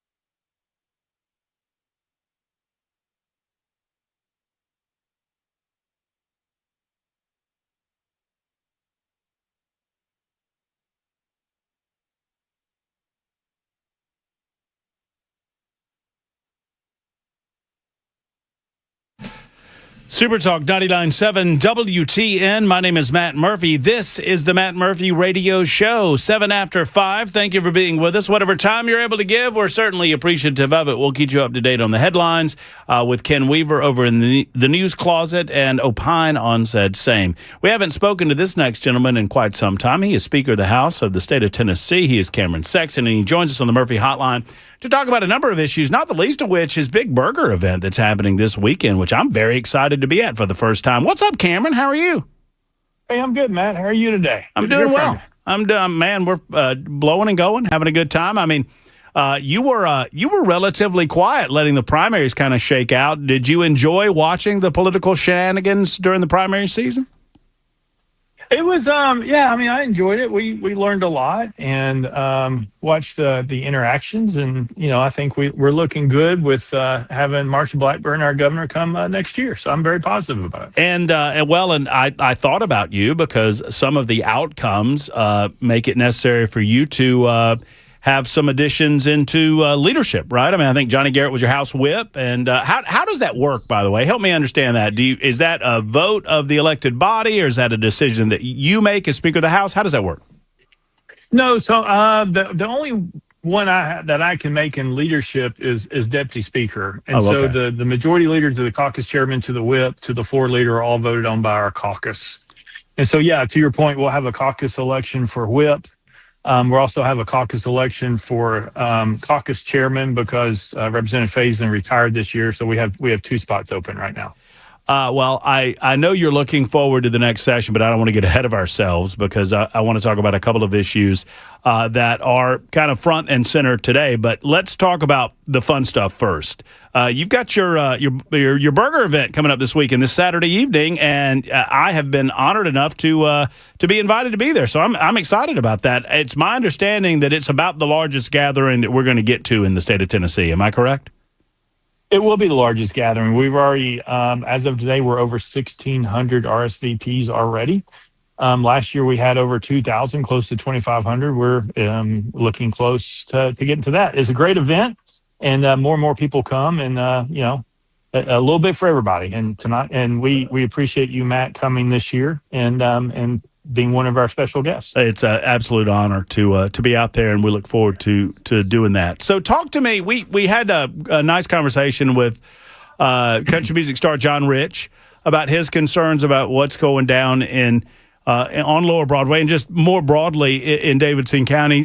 Talk to us about what you as Speaker of the House and what the legislative body can potentially do, recognizing some of the challenges that business owners are facing, considering the property tax increases they've had to deal with over the last year or so. Yeah, we spent a lot of time this last session working on various things, working with the AG and the comptroller as well, because how the state constitution is written on property taxes kind of ties our hands a little bit on what we can and cannot do. So we'll sort of work through those issues. But look, one of the things that we talked about that we could get through on the House side, we're hoping to get some movement on the Senate side next year, is the property tax cap bill that would also limit unrealized gains on your property as well, which would limit the ability of the locals to raise taxes to the extent that they have in Nashville. It gives them some flexibility. You can't say zero, but they can't raise it as much as what Nashville has been doing and forcing people out of their homes or businesses and so forth. And also the unrealized capital gains part of that would really be beneficial for businesses and homeowners as well.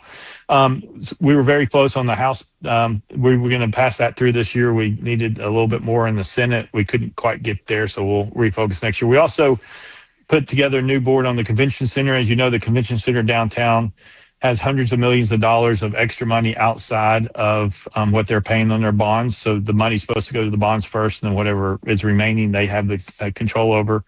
We put a board together this year that will allow that money, based on a new appointed board, to put that back into the TDZ area around the convention center and help businesses who are struggling due to the taxes until we can find a long-term solution for this.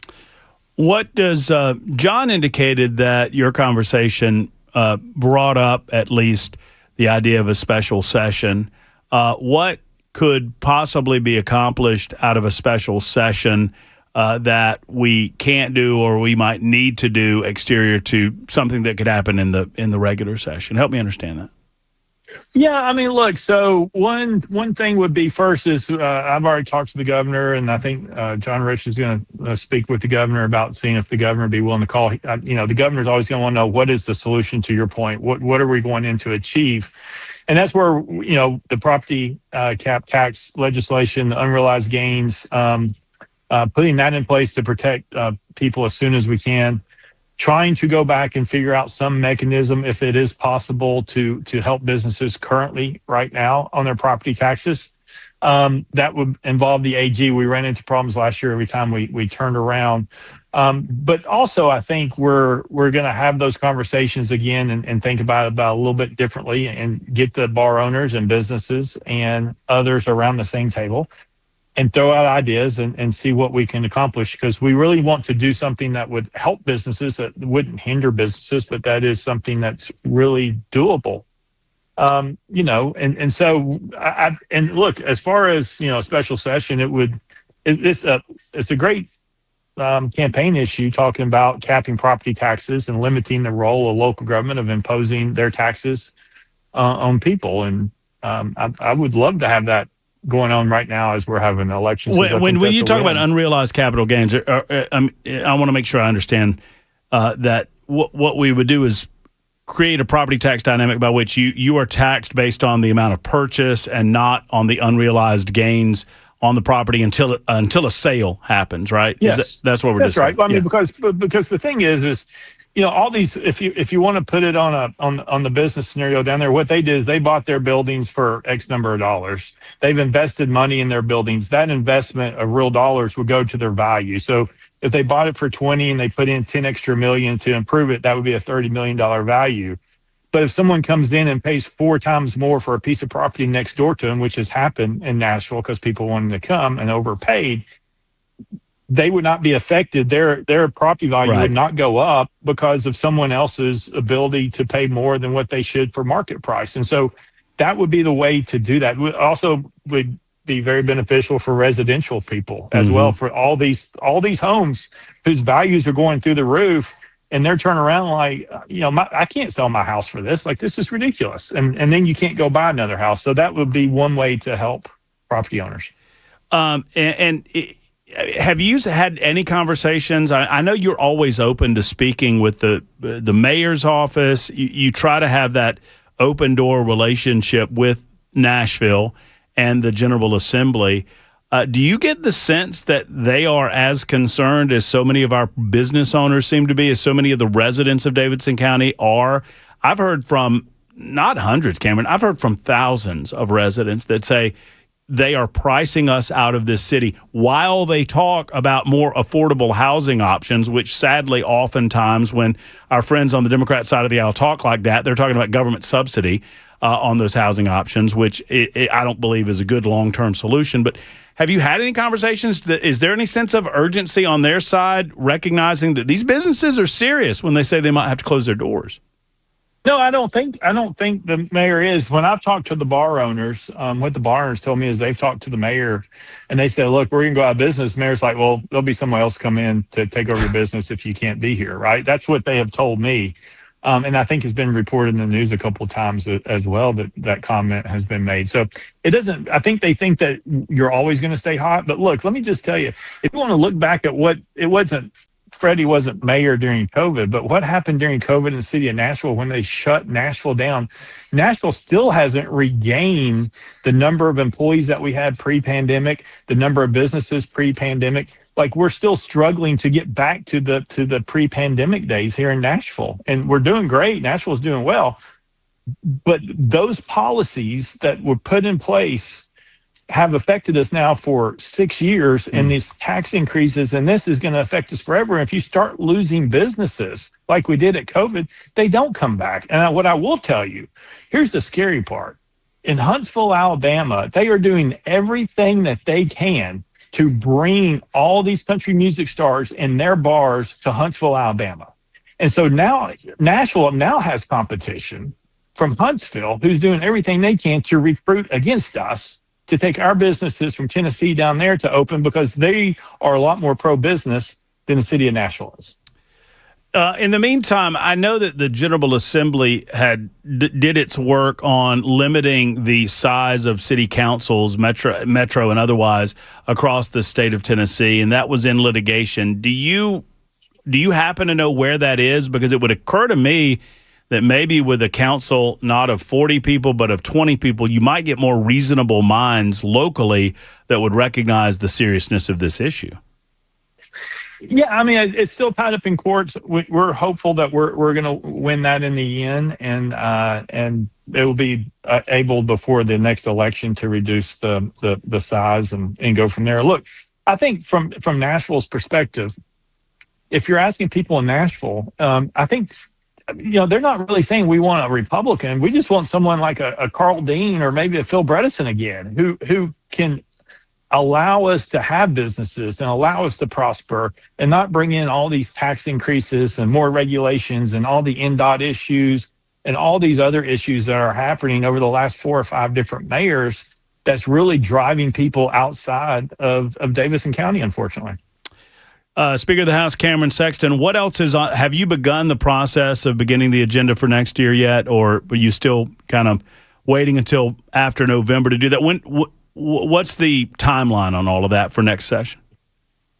Yeah, we've had conversations already with the White House. I'm sure the woke left here in Tennessee, the socialists, don't like that conversation happening, but we've been working with the White House on a host of different things, from election integrity to energy, to criminal justice, to education. And so we're looking at another package next year. And so we've been working with the White House. And the nice thing is we've been working with the Senate. It's been right along with us. And so hopefully next year when we come back, we'll have a nice solid package, conservative package that Tennesseans will continue to endorse and love and move our state forward. Cameron, help folks understand why the relationship specifically with the federal government is so important for the state. Well, I mean, look, the relationship is important for us, especially since it's a Republican to Republican relationship. We agree on a lot of different stuff, but it's being able to bounce ideas off each other, things that maybe they want to do at the federal government that they can't get accomplished, that really is best for the local government, or state government. State government is the one who empower the federal government and the local governments. And so having the state be the linchpin of that conversation, I think goes to the importance that the Trump administration and the Trump White House believes in states' rights, and the states being the beacon of opportunity and hope for the people, taking the power away from D.C. and putting it in the states. Well, I mean, that's what I was hoping. That's what I was hoping you'd say. I mean, I hope at some point we get to the point where we beg of them to stop spending fake money.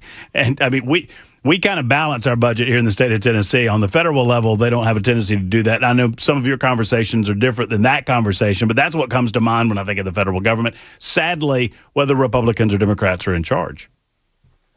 Yeah, I mean, they're doing continuing resolutions and so forth. It's not good. But in the state, we are balancing our budget. We're doing great. And, hopefully they will be able to take away the Department of Education and send that money back to the states through grants and allow us more flexibility. Look, what we're saying to the state, give us the flexibility to do what we need to do, because what we want to do is going to be different than Missouri, which is going to be different than Utah, and probably what is vastly different than New York and California, because we're not going to do socialists here in the state of Tennessee. Well, and I know that part of the effort is to fight back against some of that goes on in some of our bigger communities, not specifically identifying any one of those communities, but just recognizing that the entire state benefits when we have less of that happening in our metropolitan areas. And most of our listening audience certainly agrees with that. Cameron, always a pleasure. Thank you for being on with us for a few minutes, talking about the effort on the part of the state to try to do what we can to lower the tax burden on the citizens and business owners of the state of Tennessee. We appreciate you. Yeah, thank you, Matt. We'll see you on Saturday. All right, see you on Saturday. There's Cameron Sexton, Speaker of the House, joining us for a few moments. His Burgers and Brews event happening this weekend, and he was nice enough to invite us out to that. I would love that dynamic to include, and as I said to Cameron, to include a conversation about getting the federal government out of the business of the state and begging of the federal government to, hand many of those responsibilities that they've sadly taken over back to the states and to stop spending money that we don't have. And hopefully that's a part of the conversation that goes on. 21 after the hour, 22 past on Super Talk 99.7 WTN.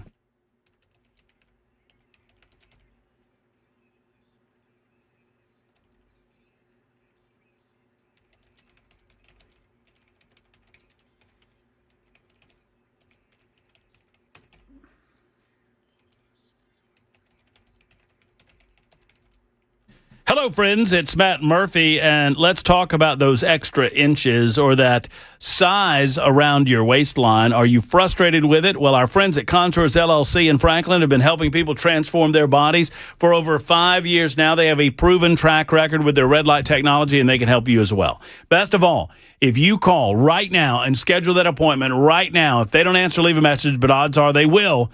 You will get it for just $99. And oh, by the way, $99, that's a pretty good value for the red light technology that you can have. But if you don't lose 2 inches around your midsection, it's free. You heard me correctly. You'll lose 2 inches around your midsection, or it's free. Ask them more about that. If you'd like to learn more about booking an appointment today, just make the call that so many others have made to Contours LLC at 615-236-9960. Once again, 615-236-9960, or online at contoursllc.com. Friends, I've been telling you about my friends at Contours LLC for over a year now, using red light technology to get rid of body fat inexpensively without pain, no downtime, no surgery. It works. I know I do it, and you should too. It's Contours LLC, 615-236-9960.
Hi, friends. Matt Murphy for Efficient Heating and Cooling. Jeff Eddy is your go-to man with the plan of action that can assist you in lowering your energy costs. And I thought about this with Jeff Eddy and Efficient Heating and Cooling when I got my electric bill last month. Because my electric bill is not what it used to be. I have a history of the electric bill that has happened over the years at my place. Now, of course, I've only been there since January. But I know what it's cost in the past, and I'll tell you what. We've lowered those costs by putting in a brand new unit through Jeff Eddy and Efficient Heating and Cooling. And you can do the same. These efficient units that are modern in their technology can work to lower your costs immediately. And all you've got to do is make the call. If you are frustrated and feel like it's, you're kind of on your last legs with your AC unit, or maybe conversely, you're looking to improve on that unit and keep it throughout the year and get another year or so out of it, call Jeff Eddy and Efficient Heating and Cooling. He's never going to tell you anything that you shouldn't do. He will help you understand exactly what your options are and help you develop a plan of action. 615-784-4424, 784-4424, or online at efficienthvac.net.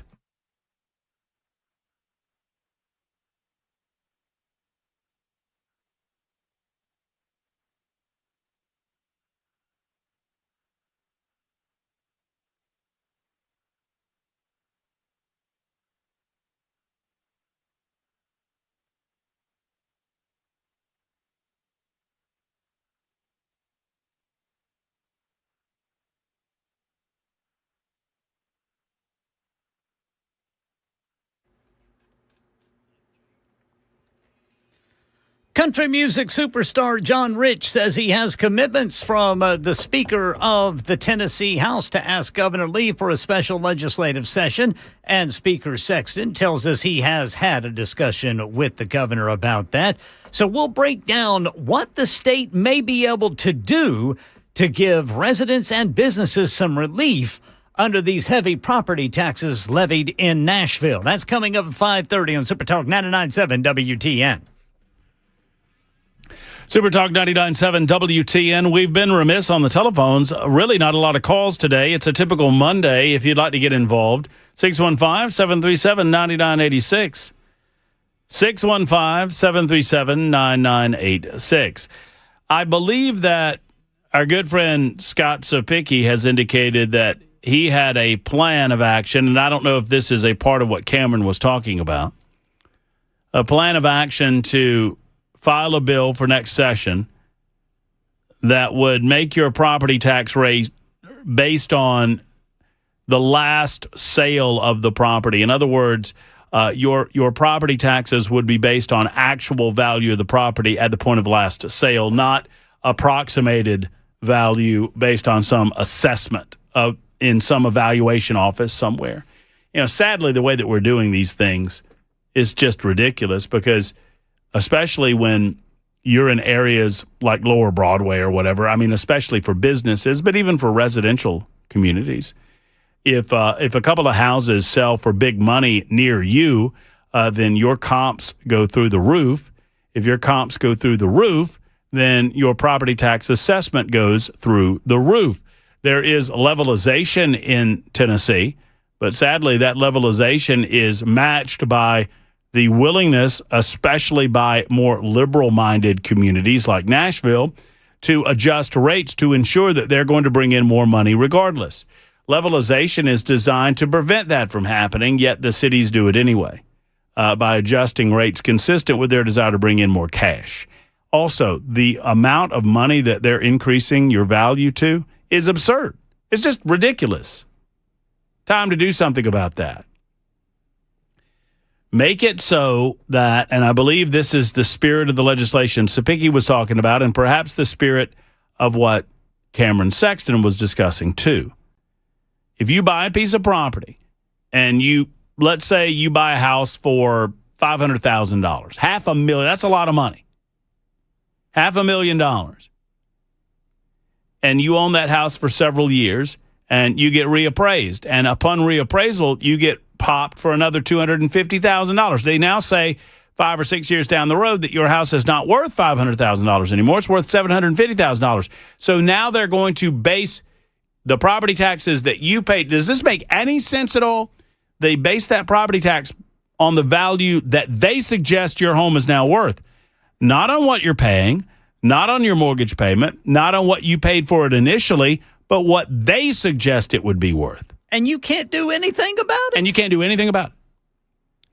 What was supposed to happen, this levelization was supposed to kick in and say, well, we're not going to allow them to charge you more during this reassessment period. They're just letting you know what your property's worth again. Well, but the council goes in and they readjust and reconfigure these rates, and so you do, in effect, pay more.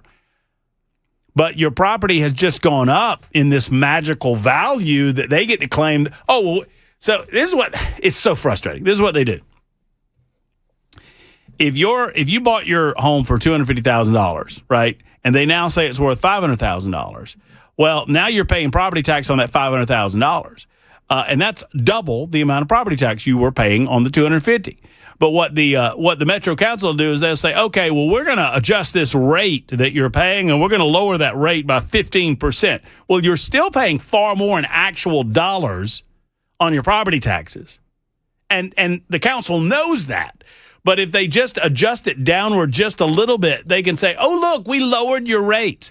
And they're all, folks, you will never convince me that they don't know exactly what they're doing. One hand scratches the other. The property tax appraiser, they know exactly what they're doing for the city, and the city knows exactly what they're doing to protect their elected hides. And it's maddening. Solve all of this. Real evaluate. Whatever you paid for your property, that's how much you pay on property taxes. I'd love to see a day where property tax goes away permanently. I don't think we're getting to that anytime soon, but at very least, we can only charge you based on what you actually paid, not what some assessor in some office somewhere decides your property's worth. Either that, or just tell the property tax assessor, if you assign a value of my property, then you have to be agreeable to pay me the difference in what I paid for it and that value of the property if I decide to sell. Okay, sure. I paid $400,000 for my property. You say it's worth $800,000? Okay, cut me the check and we'll be done. Yes, sir. And you can have it. I'll give you the keys. Jerks. 615-737-9986. It's time for the news. Way past 32 after the hour on Super Talk.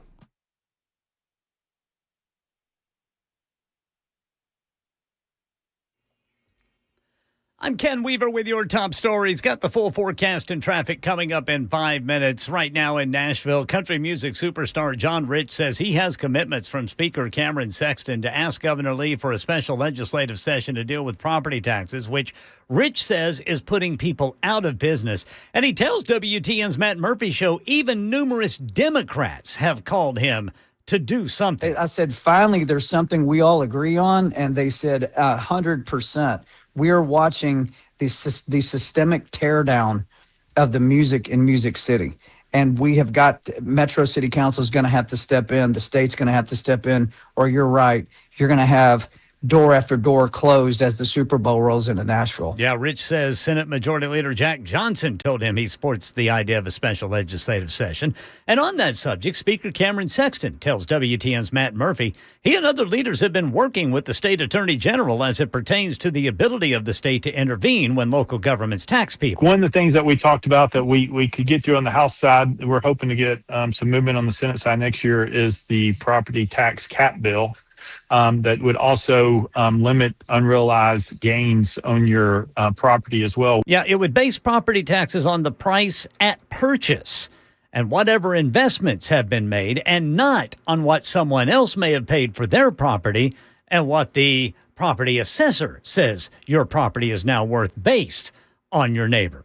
Channel 4's Steve Mailing says a 7-year-old girl is recovering from a bullet wound to the leg after someone fired shots into their East Nashville home. The girl's mother that I spoke with told me this isn't the first time that her family's had to duck for cover after bullets were fired towards their home. They actually live in a duplex in East Nashville, and the mother tells me that this is the second time this year that her neighbor has been targeted as a result of a drive-by shooting.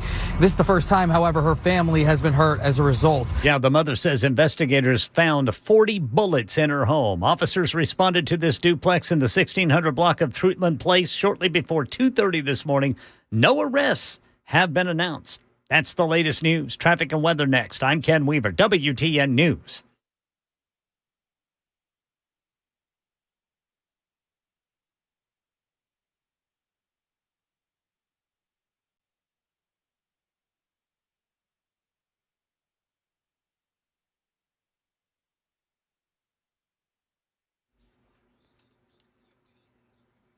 All right, crashes. We've got him 65 northbound at Rosa Parks Boulevard, Rivergate 65 northbound past Vietnam Veterans, Eastern Split 40 eastbound right there at exit 213 A and B. The Belmont area got a stalled vehicle off on the right shoulder 65 southbound. That's going to be at Wedgwood Avenue. In Hermitage, a crash 40 eastbound at the Davidson-Wilson County line. In East Nashville, a stalled vehicle blocking the right lane, Ellington Parkway southbound right before Douglas Avenue. Also in East Nashville, we got the left and right shoulders blocked. This is Ellington Parkway northbound between Douglas and Trinity Lane. I'm Ken Weaver.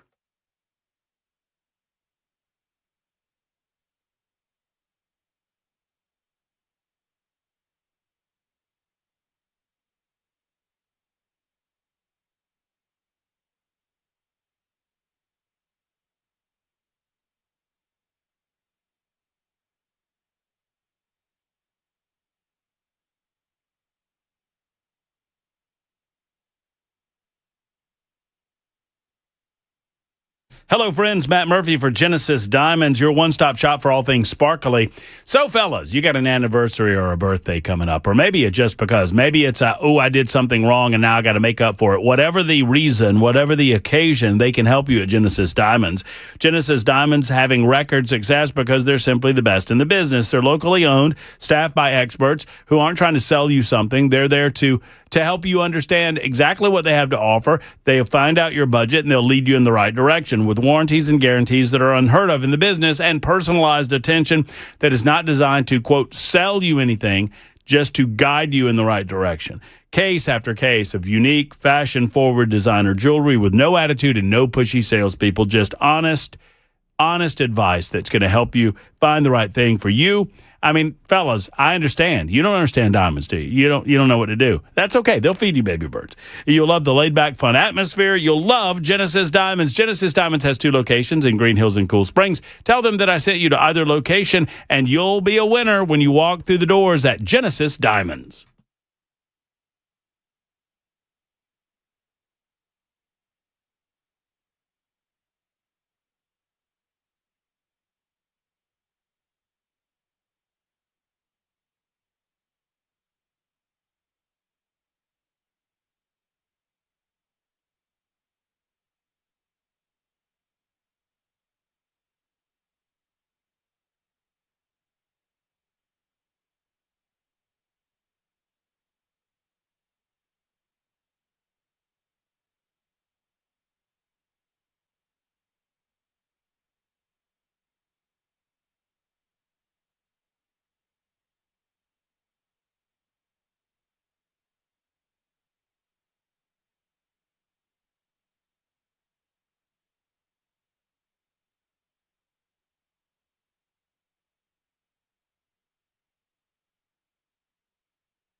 Super Talk 99.7 WTN. I have angered some of you in the audience. I apologize for it. Some are mad at me for not yelling more at Cameron. I'll yell more next time.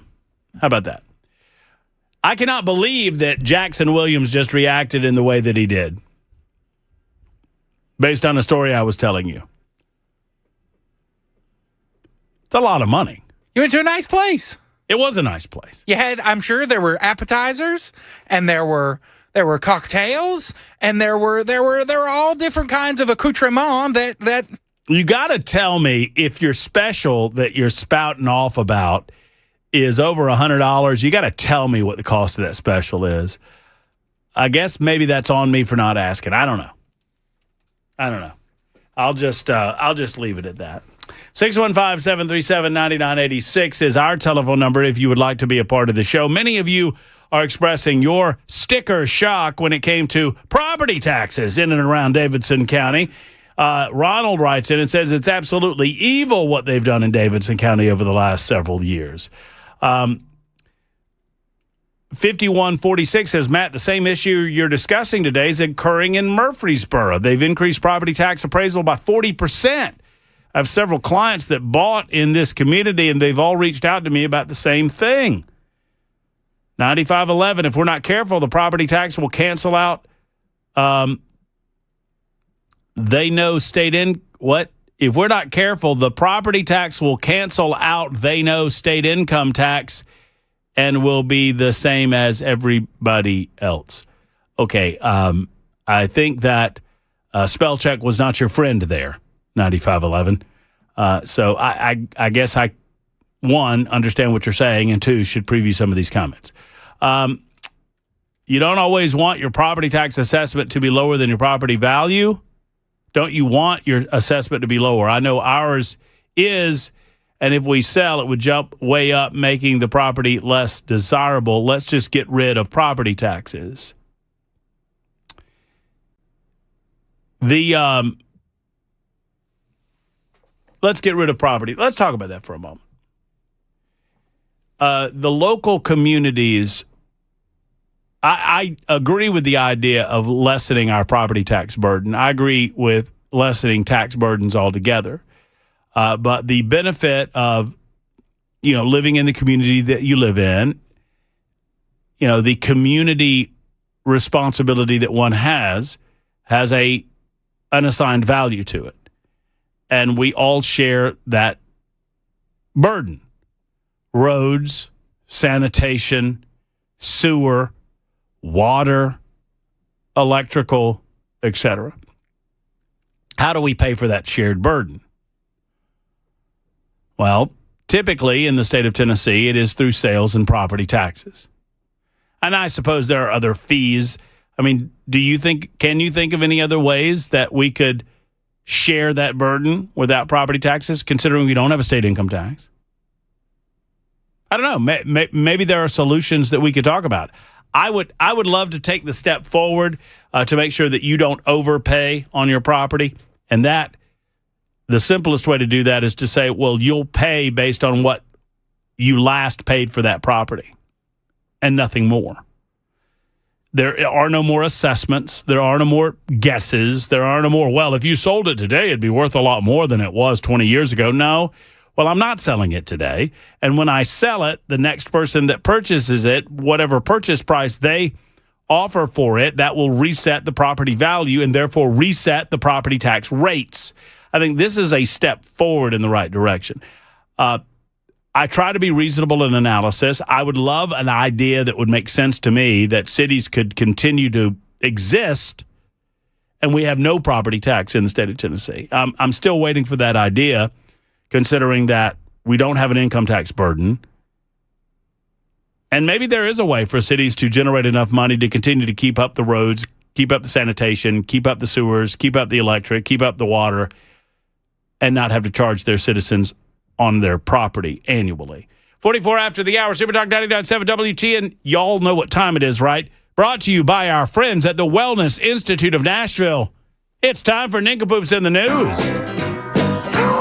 Yes, sir. Nincompoops in the News.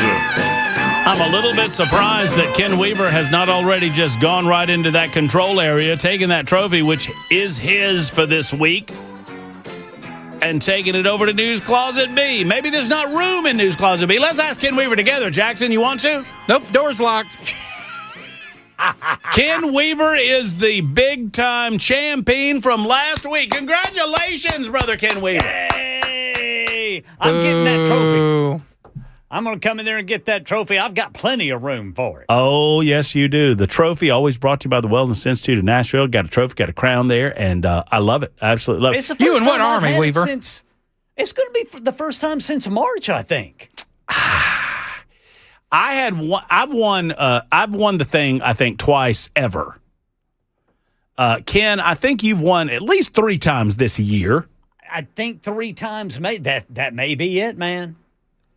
And Jackson is just like prancing around like a. He's hogging it. He is. He's a trophy honk. It's fair. But Ken, you took care of business last week, and in the spirit of your victory, you, sir, get to pick the batting order for today. Yay! All right. What you got? It's going to be Brother Ken Weaver. Yes, sir. It's going to be Brother Murphy. Uh-huh. And then Brother Jackson bringing up the rear. Up the rear, Jackson. Up the rear. With no trophy protection. I always let Ken go second. That's changing this week. You're too good, dude. I've got to use strategy. Yeah, you think he owes you something or another? I just like to see it's like a gentleman's game, like NASCAR. Uh-huh. Yeah. When my car's faster, you let me pass. Oh, no. I think there's going to be some blocking going on this week. I'm going to give you the old Carson Hocevar out the window. You watched that race yesterday, buddy? No, I was on the golf course. Uh-huh. Oh, yeah. So you didn't do any of your things. You didn't watch the race. You didn't watch your movie. I don't like Ty Gibbs. I don't either. Ken? Yes, sir. Talk to me about your nincompoop, sir. This here's out of Victoria, British Columbia. Oh, man. See, Brother Jackson? It's all about strategy. Uh-huh. Flight canceled when young child standing in seat refuses to put on seatbelt for takeoff. They canceled the flight. What? A spokesperson for Porter Airlines says a Thursday flight from British Columbia's Victoria International Airport did not take off at the time scheduled as a safety precaution. The plane left the terminal and was headed to the runway, but a young child standing in their seat would not put on their seatbelt. The child's parents and the cabin crew tried unsuccessfully to buckle the child in. The plane could not take off with the child unbuckled for safety reasons. The plane ended up returning to the terminal. No, sir. Where crews had to bring a pedestrian bridge to the plane, remove the child and their parents, get their bags, and refile paperwork. Oh, Lord. By the time that was all done, it was past 12:30 a.m., which is when the airport's runway closes for the night. Porter Airlines apologized, quote, for the effect this had on other passengers. After a night spent in Victoria, the other passengers were able to fly out on Friday. Let me tell you something. Had I tried to pull something like that, my ass would have been bright red. B2A. You know what that stands for, Ken? Belt to ass. That's exactly right. I would have had the dog squeeze beaten out of me. There wouldn't have been, oh, come on, son. Come on, baby. On now. We've got to do it. We'll give you a prize. Come on, we've got to get into the seat. No. My gosh. I mean, what is wrong? Good gracious. That's crazy, man. That is crazy talk. But you know what? I mean, I put Stick that them on in the parents. overhead luggage bin. Yeah. I put that on the parents. And, Yes. I think I put it on the airline, too, for not stepping in earlier. So, Yes. you know what? Either get your kid in line or get off. Yeah, we are going to take off tonight. You are either going to get your kid in the seat, buckled in right now, or you're out. Yeah. Goodbye if you can't handle this. Good gracious alive. Bunch of Nincompoop. nincompoopery. Yes, sir. I agree. It has been revealed, speaking of nincompoopery overseas, I failed to give the proper introduction today, and I apologize for that. I got sideways. Is this from Australia? No, this is from the UK. Okay, we're good. Thank you, Jackson, for worrying about the rest of us. Not being solely focused on your own nincompoop story. I was going to have a conniption. I'm not going to lie to you. Did you have the first one? Yes. I don't think we've ever had a situation where someone who went last had two of their stories stolen. That would be something to see. Talk about a conniption. Wouldn't be able to get Jackson in the seat and buckled in if that happened. This plane would not take off. You having a little fit. But nothing little about the fit I would throw. So I got a little sideways because Ken Weaver won the thing that I didn't say that, we go all across the volunteer state, all across these 50 states of the United States of America. Nay, the globe. Nay, the globe. And Ken Weaver's was a global story, and so is mine. Mine is from the UK. It has been revealed that Harry Potter fans have succeeded in diverting a multi-million-dollar power link. Now, they say multi-million pound. Of course, they use the pound as a nomination of currency or a denomination of currency as opposed to a dollar. But a multi-million pound power link between the UK and Ireland. So Harry Potter fans have succeeded in preventing this multi-million-dollar cable project between Britain and Ireland because they discovered the original plan would have disturbed a shrine to the fictional character Dobby the House Elf. I'm not making this up. The Greenlink high-voltage cable was designed to supply energy from Britain to Ireland. It was supposed to be laid between County Wexford in Ireland and Freshwater West Beach in Pembrokeshire, Wales. It's on that beach where the Dobby death scene appeared in Harry Potter and the Deathly Hallows Part 1, which was filmed in 2010. Spoiler alert, Dobby the House Elf dies right then and there. Well, since then... It's a beautiful scene. It is touching. I would agree with you that it's somewhat touching, but frankly, Dobby the House Elf was annoying. In the entirety of this, he was annoying. Oh, Harry Potter, I can't do that. I can't shut. You got like supernatural powers. You can help us out here, Dobby. Oh, Harry Potter, I've been given a sock. Shut up. Dobby's a free elf. You notice they avoided that whole subplot in the movies. The spew, the save the house elves, the free the house elf subplots. You remember, did you ever read the books? Okay, never mind. Jackson can't read. On with the story. Since then, the beach has become a popular tourist destination for fans who erected a shrine to Dobby. They left painted stones and socks as a tribute to the fallen hero. Oh, Dobby has a sock. I just like doing my Dobby impersonation, which I think is pretty good, by the way. What's worse, Matt's Dobby or my Bill Clinton? Oh, Mr. Clinton, don't show us your twigs and berries anymore, please, sir. The National Trust, Europe's largest conservation charity, agreed that the shrine could remain in place in 2022, but had urged fans not to leave socks behind for environmental reasons, which they did anyway. Now, in an interview on the Energy Revolution podcast released last Wednesday, the chief executive of an advisory energy firm explained that they can no longer deal with the hundreds, if not thousands, of calls, letters, emails, etc. from furious Harry Potter fans. The project is now going to be rerouted at a cost of hundreds of thousands of pounds because the Harry Potter fans insist that the shrine remain in place. These people that are agreeing to this, these dunderheads, no, they're not dunderheads. They're not idiots. They're nincompoops. Nincompoops, nincompoops, nincompoops. Jackson, yours, sir. You ready? I'm ready. Let's We're all ready. Jackson. Australian homicide investigation called off after body turns out to be lifelike doll. Damn it. This is out of Sydney, Australia. Jackson. Is it one of those sex dolls? Yes. I was just guessing.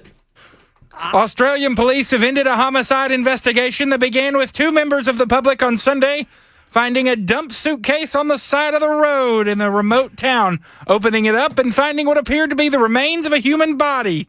Instead, forensic examinations later determined that the item located in the bag was a lifelike doll wearing clothing with hair and a nose piercing. The item also had markings that resembled bruises. Oh, geez. It said, called to Owalan, a town about 125 miles southwest of Sydney. Baby, Police officers established a crime scene but did not examine the contents too closely. Superintendent told reporters that police don't like to disturb remains too much, particularly when we have faced inclement weather. The item remains very realistic in terms of looking like human remains. Those. Have you seen those dolls? No, but I'm assuming this was a sick individual. Well, I mean, I guess the relationship went sour. They had to get rid of her. They had words. Newer model came out. She wasn't responding. She wasn't doing the cooking and the cleaning anymore. You got to take evasive action. Well, you can just get out here. Well, if you're going to be that way, you give me the silent treatment. I'll kick your butt out of the car. And there she goes. Silent treatment. Off she goes. Man, those people are weirdos. Nincompoops, too. Yes. That's how we play Nincompoops in the news. I would encourage you to vote for Ken or Matt Murphy. Yay! Vote for Brother Ken Weaver again. Real dolls do look real. Well, you're telling me a story that I don't know anything about. That's how we play Nincompoops in the news. Super Talk 99.7 WTN. Back right after this.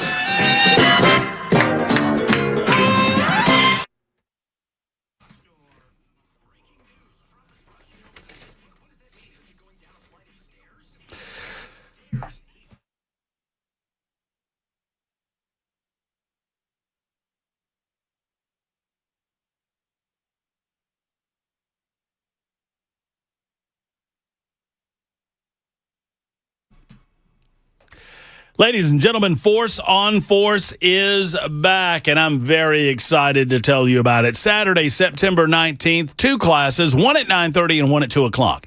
Every class starts with a briefing on current Tennessee law and event parameters, such as a safe word. Yeah, you might need a safe word with Force on Force. Friends, we've done this in the past. You've heard Chris Hand talking about it, Dan Mandis talking about it, Matt Murphy talking about it. This is intense, realistic, live-action scenarios that will test not only your marksmanship, but your decision-making skills. Friends, I've been in a lot of scenarios.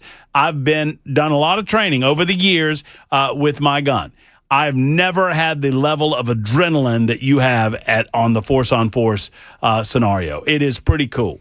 2 different scenarios per student with professional performance evaluation after each scenario, and those evaluations are based on Tennessee firearm laws. Friends, we did the Force on Force once again, and this is incredible. There are only 15 slots available per session, so that's 30 total. Reserve yours right now before they sell out. You will be happy you did. Go to Glockstore.com/FOF. That stands for Force on Force. Glockstore.com/FOF. You'll be happy you did this. This experience is unmatched. It's Force on Force, the simunition, available Saturday, September 19th only at the Glock Store.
I'm Ken Weaver with your top stories. Everyone north of Lawrenceburg, Shelbyville, and McMinnville will be under a heat advisory by this time tomorrow for feels like temperatures that could exceed 105 degrees.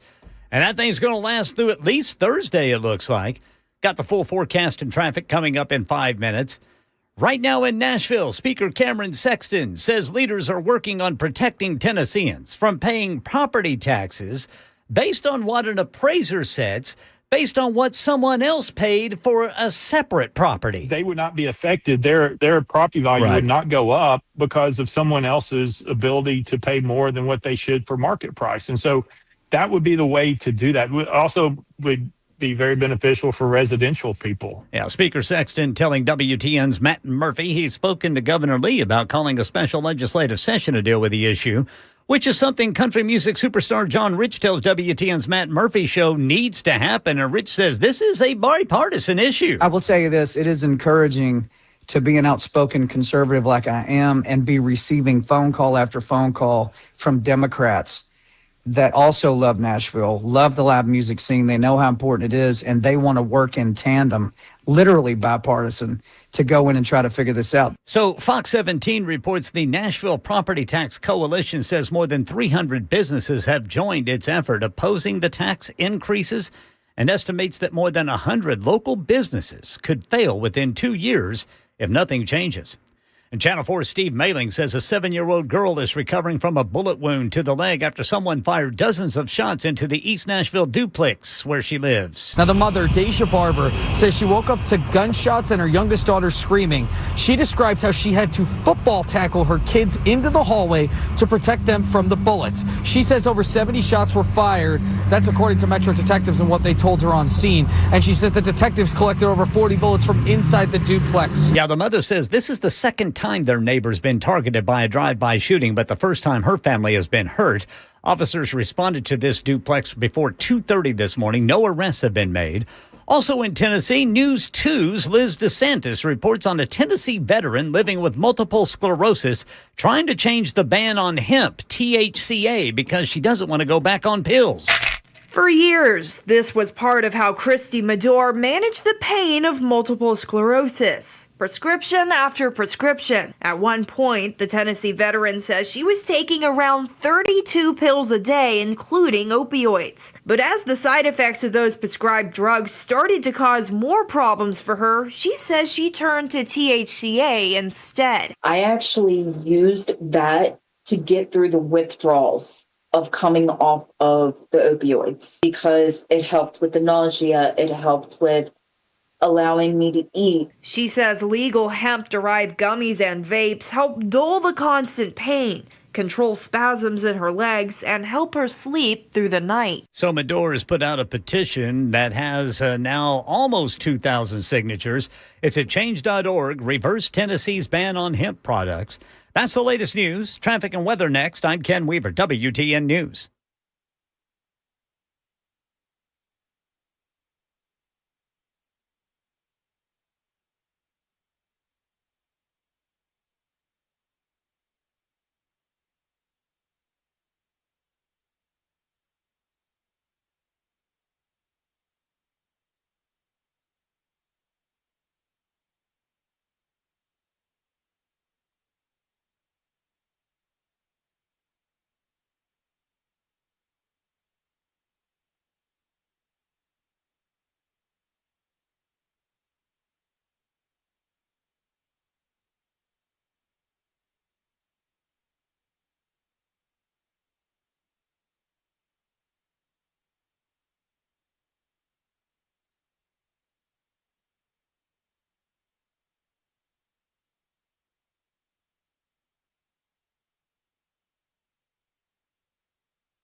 All right, Belmont area got a stalled vehicle blocking the right shoulder, 65 southbound at Wedgwood Avenue. Forest Hills got a crash, Old Hickory Boulevard, just east of Hillsborough Pike.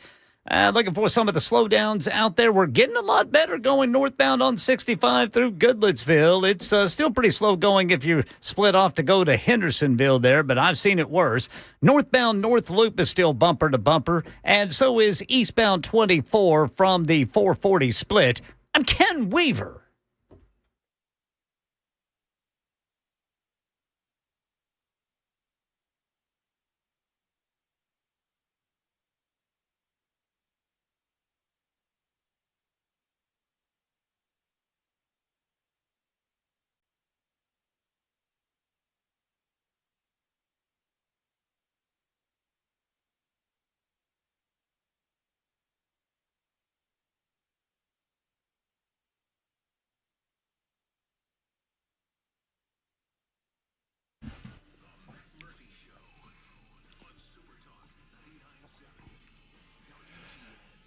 Matt Murphy Show, hour number 4, this Monday edition. Thank you for being with us. It's episode 1093, and they said it wouldn't last. After today's show, it might not. I don't know. Typical Monday. Brother Murphy, it's been a great show. Well, you're very kind, Ken. It's a typical Monday. You know what I want to do? You know, this hour is going to be great because we have our Matt Murphy movie mayhem going on at 6:35. Oh, wait. No, Jackson didn't watch his movie. What is your punishment? That's the question. I have to watch Spider-Man Into the Spider-Verse. How is that punishment? Because it's a cartoon that all my friends tell me I need to watch, and I haven't.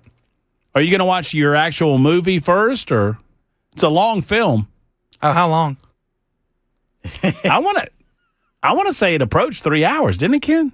Yeah. That was a good movie. That Project Hail Mary, good flick. Yeah. One second, Matt. Hey, Siri, can you summarize the plot of Project Hail Mary for me? I bet. I thought it was brilliant, Ken. I don't think I'm giving up too much when I say this. The way that they edited the movie and did the flashbacks throughout. Yes. If they didn't do it that way, that movie could have gotten real boring. Yes. Because it's just Ryan Gosling. Right. You know, and so I thought it was brilliant to cut it up the way that they cut it up. I'm glad that there's at least one person on this radio show that I can talk to about this movie. Thank you, Ken. It's a real good movie. And, Brother Jackson, you're going to enjoy it. I'm excited. I wanted to watch it. I was just sleepy. Jackson, there is nothing to be ashamed about when you come in tomorrow and tell us that you cried a little bit. You got a little emotional. I did. I cry at movies. I don't cry in real life. I cry in movies. And I'll tell you, I got emotional. When he says to him, I'll watch you sleep. Yeah. Oh, that's just. Oh. Yeah, it's definitely a great story about sacrifice. Little fella. He is a little fella. He is a little fella. He's a smart little fella. Absolutely smart little. He can build stuff. He had great building skills. All right.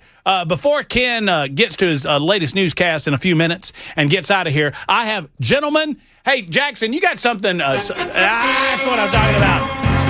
In the build-up to the college football season. I feel like maybe on a daily basis, Matt Murphy can offer you a college football fun fact. Football. He's seen every season. Easy. Easy. This isn't going to go down well for you, by the way. Uh-oh. I have in my hand my formerly nicotine-stained fingers, as the great Rushbo would say. I have in my hand the road football record, courtesy, and by the way, this is courtesy of my good friends hailing out of Birmingham, Alabama, the Next Round. Good group of folks over there. Jim, Lance, Ryan, they do a great job. And I follow them on a variety of media platforms. And so I give credit where due. Some don't, I do. But this is the road record for our 3 respective schools over the last 5 football seasons. I have a fun fact after your fun fact. Okay, my fun fact is coming first. Then you can have a fun fact in response to my fun fact. Ken? Yes, sir. Would you guess? I actually have every Power 4 schools road football record over the last 5 years, post-COVID. Okay. Would you care to guess? Would you venture a guess, Ken Weaver? Okay. As to the record of the Oklahoma Sooners road record? And I'll give you a hint. They have played 22 road games in those 5 years. 22 road games. What do you think their record is? I should know this. I want to say we're at least over 500. You are? You are? You are? Yeah, but I don't know the exact record. 12-10. That's over 500. That's over 500. Jackson, would you care to guess the Tennessee Volunteers' road record over the last 5 seasons? Jackson, are you looking up road records right now? No, I'm looking up something for my fun fact. Okay, very good. I feel like you feel like your fun fact. I feel that you feel that your fun fact is going to be more fun than my fun fact. For me, probably. Care to So guess? these are all the hypo years, correct? Last 5 seasons, correct? Yeah. Huh? So 21. Oh, you lost more than you won. We're going to go. We're doing this, huh? You're going to go year by year? I can't.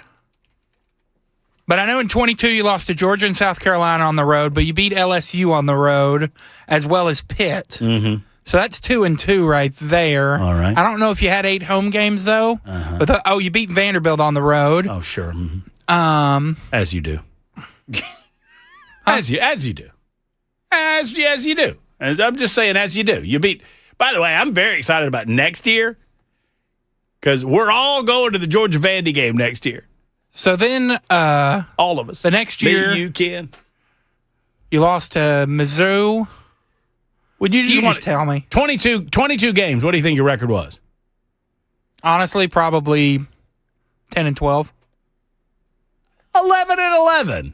500. 500, baby. That's way to go, Brother Jackson. Anybody want to guess what? Georgia only played 20 road games because they don't consider our neutral site game against the University of Florida poop handlers.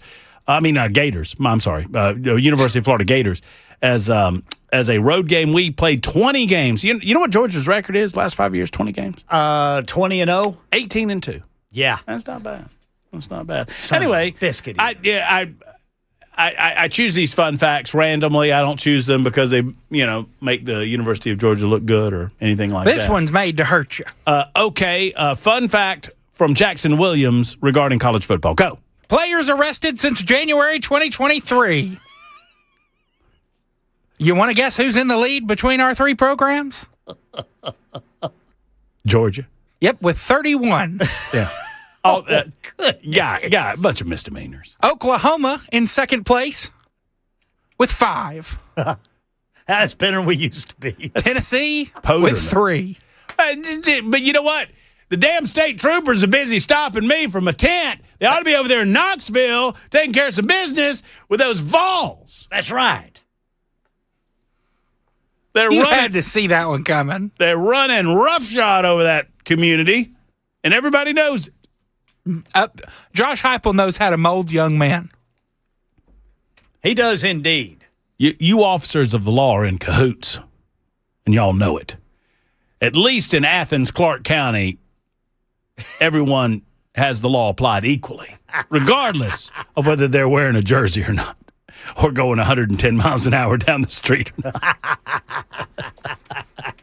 That's football fun facts on the News Talk radio station. It is Kelly's turn. Kelly, thank you for your patience. How are you? I'm good, Matt. How are you? I'm wonderful. What's on your mind? So I have a weird story for you on property taxes. I'm not going to give you my exact location, but I'm in Cheatham County. So I got my property tax assessment, and of course it went up sky high.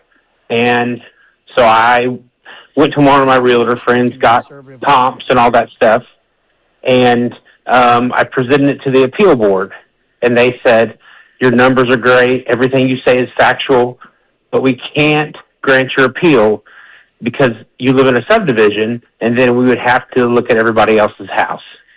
So even though you're right, we won't do the honorable thing and grant your appeal because we'd have to look at everybody else's house in your subdivision too. They told you were right and still said no? Yes. Oh, my Lord. I'm not making this up. They said we'd have to go back and re-rate everybody else's house in your subdivision, and we don't want to do that. Good gracious. Did you just want to pull your hair out, Kelly? I'm kind of bald, so I can't really do that. But I wish I had a beard like Ken so I could pull that out. Good gracious. No, we need to solve this issue, and the easiest way to do it is to say, look, whatever you bought your house for, whatever it last sold for, refinances will count into this. If you refi it.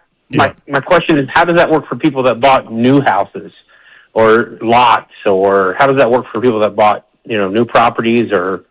I mean, if you build the property, it's the cost of the build of the property, I would think. The lien against the property.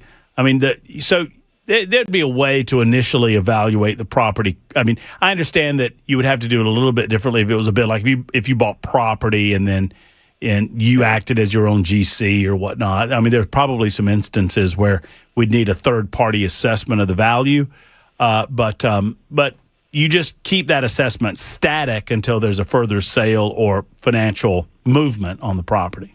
Yeah, I'd be curious to hear what the appeal rates are for Nashville and the bigger counties, Wilson, Williamson. Yeah. How many times they actually win those? I'm going to try to look that up for Davidson County. I bet it's not very successful. No, and I was basically told, hey, we agree with you. You're right. But your next step is to appeal to, I think it was a judge or the state or somebody. And they said, you're right, but we're not going to do anything with it. Shh. That's a tough pill to swallow, Kelly. I would have yelled a lot at someone.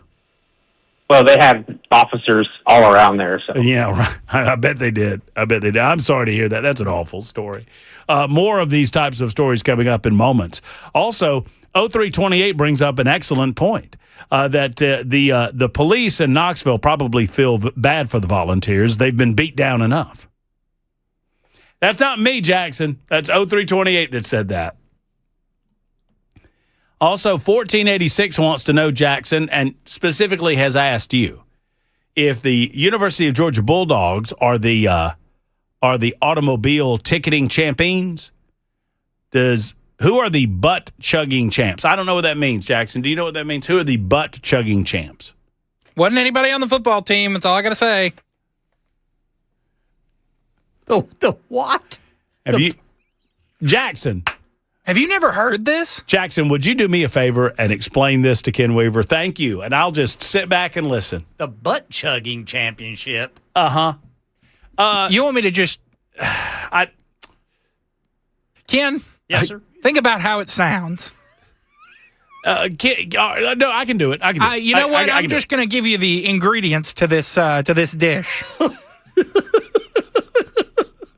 Okay. Think about the word. Well, I got you. A funnel. And then think the ingredients are a funnel and a wine. Goodness. Wine. That's called boofing. What? What? They're pouring wine in their butts? It happened one time in the early 2010s, well before I got to Tennessee. Oh, if they got caught once, it happened way more than that, my friend. Did you ever see the press conference? I did not. It is the greatest video I've ever seen in my life. Where they were explaining it? This guy, so it was a fraternity at Tennessee, and all the brothers are behind him in suits, and he's got this old guy as his lawyer, and it's very much a Bill Clinton style. These accusations are terribly false. Scurrilous accusations on the butt-chugging front will not stand scrutiny. So it was wine? That's what I heard. Man. So it apparently makes you drunk like immediately. You absorb, I suppose, the alcohol a lot more quickly through the intestinal wall than you do if it processes in the more natural fashion in your stomach. But here's the deal. You got to have help doing it. That doesn't sound like a very fun game. Apparently it was hazing, I think. Hey, Ken. Hey, Jackson. Y'all want to come over this weekend? Yeah, Matt. What are we going to be doing? We're going to be boofing. We're going to do a little boofing. Oh, that sounds great. What's that? You'll find out when you get here. On campus, you think they were called the Boofin Boys? And we're called something. The Boofin Buddies? The Boofin Brothers. They were called Let's Go to Break on Super Talk 99.7 WTN.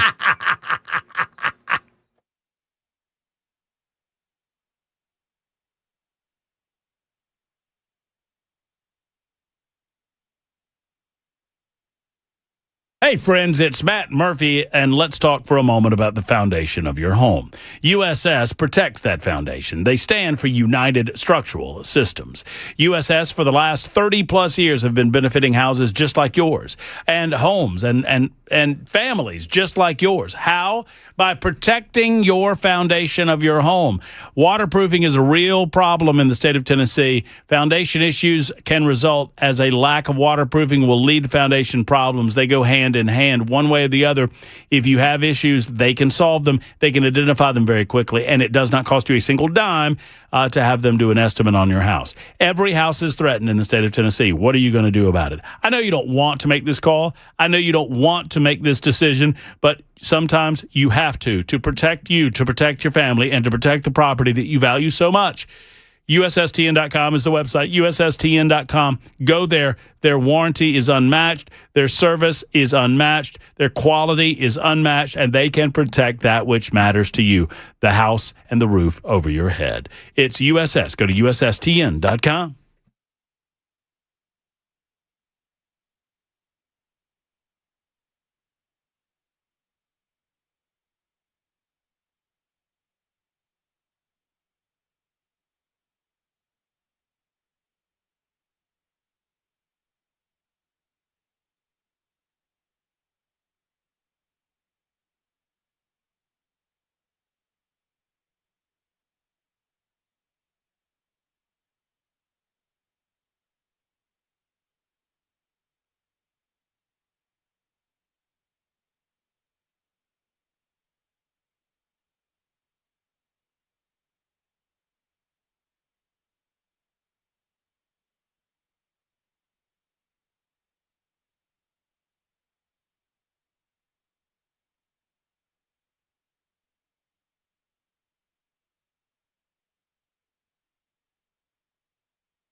There is an effort to protect Tennesseans from local governments from using unrealized gains to run up property taxes. I'll go over that for you, give you the day's closing business news coming up at 6:30 on Super Talk 99.7 WTN. There he is. He's Ken Weaver back in News Closet B. He's the straw that stirs this drink. We appreciate Ken, all of his hard work. Jackson Williams, I say hard work, then I say Jackson Williams. It doesn't feel right next to each other.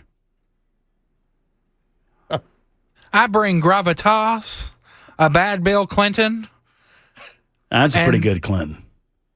And something, I don't know what that last segment was. You know what? Can we all just try to move on from the boofing segment? Goodness. I mean, I really blame the super texters because they demanded that I ask you that question. You got to watch those super texters, man. They'll get on you. They'll get their stinky on you, and then it's on you. And that's what they say. Don't wrestle with a pig because you get all dirty and stinky, and some folks will forget who the pig is and who the pig isn't.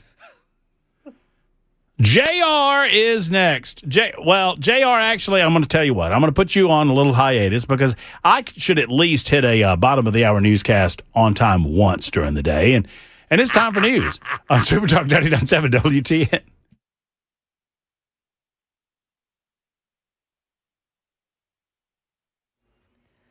It is 6:30 on the dot. I'm Ken Weaver with your top stories. And everybody north of Lawrenceburg, Shelbyville, and McMinnville, you're going to be under a heat advisory starting tomorrow. Going to run about 3 days. Looks like we could see feels like temperatures at 105 or higher. Got the full forecast and traffic in 5 minutes. Right now in Tennessee, there's an effort to protect Tennesseans from counties and municipalities from using unrealized gains to run up property taxes, especially like what's going on in Nashville. Speaker of the House Cameron Sexton telling WTN's Matt Murphy he's had a conversation with Governor Lee about a special session for expedited relief. And country music superstar John Rich telling the Matt Murphy Show he's involved. Says you wouldn't believe the number of Democrats who've reached out to him. That's actually very encouraging, and it also should be the absolute fact to show everybody listening right now, this is no joke. This is a 911 on Broadway. Nashville Property Tax Coalition, according to Fox 17, says more than 300 businesses have joined its effort opposing the tax increases and estimates that more than 100 local businesses could fail within 2 years if nothing changes. Here's some money news. Oil prices climbed as hopes for a deal with Iran fell and uncertainty over the Strait of Hormuz crept in. The Dow lost 61 points, the S&P dipped 4. The Nasdaq dropped 85 points. The price for a barrel of Brent crude rose 4.7% to $87. MarineMax, a recreational boat and yacht retailer, jumped 46% after agreeing to a sale to a portfolio company of Blackstone for $1.5 billion in cash. Nvidia fell 2% and Intel fell 4% after saying it may sell $15 billion of its stock. Meta's CEO Mark Zuckerberg has released a new AI model for developers called Muse Glimmer that includes an open source license. Fashion retailers like Levi's, Uniqlo, and Primark are trying to win over Gen Z by offering in-store repairs or sewing workshops, appealing to consumers who want to save money or the planet. That's the latest news. Traffic and weather next. I'm Ken Weaver, WTN News.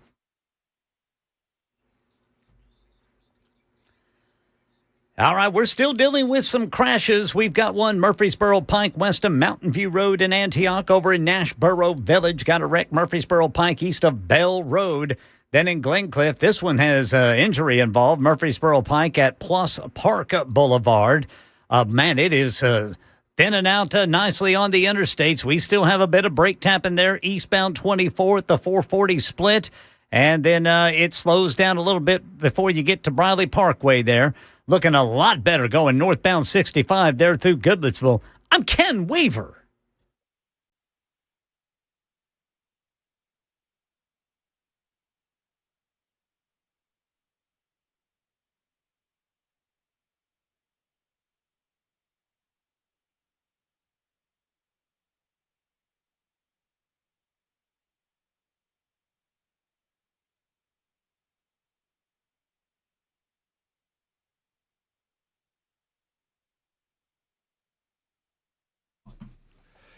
We've been telling you that the Wellness Institute of Nashville has an epic special ongoing throughout 2026, and it truly is. $33 off every visit when you get spinal decompression at the Wellness Institute of Nashville. No surgery, no injections, no painkillers, no downtime. Just honest advice and real pain relief without having to resort to those types of remedies. Because for some of you, you've been in pain for so long, you've probably tried the painkillers. You've probably tried injections that will block the pain, and you've probably considered surgery. Surgery is an option, but it should always be the last option in your arsenal. Let's get with Dr. Kevin Mitchell, Dr. Ashley, and the rest of the team at the Wellness Institute. Allow them to explore the possibilities without having to resort to surgery or anything else. They can make it happen through their Medical Bay 1, through hydrowave technology and therapy, through the spinal decompression. It's all right there at the Wellness Institute of Nashville. Pain is bad. That's why their website is painisbad.com. Painisbad.com, or the number 615-246-5009. 615-246-5009 for our friends at the Wellness Institute of Nashville.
All right, so the rumor mill is running about regarding beach hugging. Jackson, I do not know the answer to this question, but you, being a graduate from the University of Tennessee, would probably know the answer to this. Is it true that if you consume alcohol in that particular way that you do not blow on a breathalyzer? Oh, man, I have no idea. That's the rumor floating around the old super text line. That's the benefit. But I don't know that they do a lot of breathalyzers in the state of Tennessee. I don't believe that is SOP, standard operating procedure, when you get pulled over for a potential DUI. But I could be wrong. I often am, but never in doubt. JR is next. JR, thank you for your patience. Hey, Matt. I wanted to give you my perspective on the property tax issue. I live in Wilson County, but I also own a house in a beach town in Florida. And first of all, I'll tell you about what you talked about, which is having property assessment set at the time you buy. Florida has an enactment called the Homestead Act. Mm-hmm. And what that allows you is if you're a private owner and you own your house and you live there 6 months of the year, so they don't allow this for the snowbirds, which I am one. But if you own your house and you're there 6 months a year, your property tax is guaranteed not to increase over X amount per year, which I believe it's like 1.5%. But it's much less than what they raise the property tax on everybody else. So you certainly want to become a Homestead Act person if you live in Florida and reside there. The nice thing, too, is they talk about affordable housing is this excludes corporate owners from doing that. They can't partake in the Homestead Act, which I think it's a pretty good principle. I don't do it personally because next year I'll move down there and I'll become a Homestead Act person, and I'll freeze my property tax at 1.5% per year.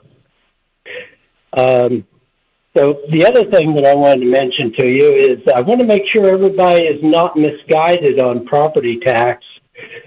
In Wilson County, we reassess every 5 years, but they are not allowed to increase the property tax because of reassessments. So in other words, what they have to do is if they raise the property tax on one person's property, they have to lower it on another person's property so that the overall income from property tax does not change. It's levelization, right? That's what they call it? Right, exactly. Which they have to go through an act to increase the property tax. They can't just reassess your property and increase property tax. Now, I'm not sure if that applies to Davidson County. Well, but it does. But in Davidson County, the Metro Council voted to adjust the rates. But that's a different matter. It's not just adjusting your property tax. Well, they adjusted the rates consistent with the increase in the assessment.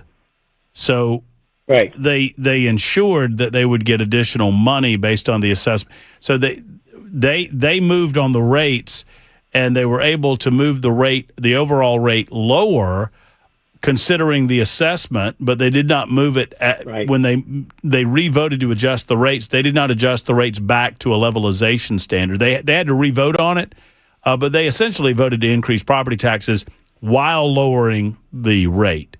And I know that sounds odd, but that's what they did. Well, I just want to indicate that these are two separate issues. One is rebalancing the property tax levelization, and the other is increasing the property taxes. They're two separate issues. Well, I understand that. I also believe that there would be no call for assessments on a regular basis if we changed the way that we taxed property. Right. And you might look at how the Homestead Act works in Florida. It's a really good principle. It doesn't let the corporations take over or do anything. It only lets private owners hold down their property tax. It's a pretty good deal. JR, I'm going to look further into it. I like the idea. I like the suggestion of changing it in any way that offers more fairness to particularly the residential taxpayer in the state, but also the business taxpayers of the state. I know that it can be confusing, but JR is right that there is a Levelization Act that requires that you don't pay more based on property tax reassessment. At the same time, the Metro Council, what they did was they voted in new rates, and those rates did not lower it did not lower the rate consistent with the amount of increase based on the reassessment. They lowered it a fraction of the increase based on the reassessment, meaning that it was an effective lower rate, but ultimately a higher price tag. So if you were paying $100 last year, you're paying $120 this year, despite the fact that the rate's lower because they reassessed your property at so much more of a value. It's a very confusing way to raise your taxes. What would simplify all of this? Just levelize it to the point that you are taxed based on the final purchase price or the final cost of the property at the time of construction. It should be fairly easy. What does this mean? Does this mean, It could mean any number of it means at least honesty in the amount that they're charging you. So it does not preclude. So if they're basing it on what your property is valued at the time of the sale, they can still go up on your property taxes. Y'all understand that, right? So if a local community decides they need more money for a municipal project or for sanitation or for sewer, they can make that case to the people of that local community, and they can go up on your property taxes, but they have to vote on it and be honest about it and go up on the rate that you're going to be charged based on the value of your property. They can't hide behind reevaluating your property and increasing your property value, artificially inflating it, and claiming that they're lowering your tax rate. No more of that. You have to be upfront and straightforward with the people that you're taxing into non-existence, which is what is happening in Davidson County right now.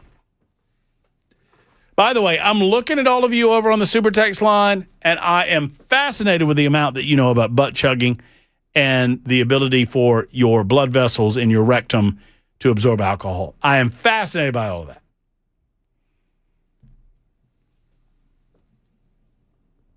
You think I'm kidding? 1905.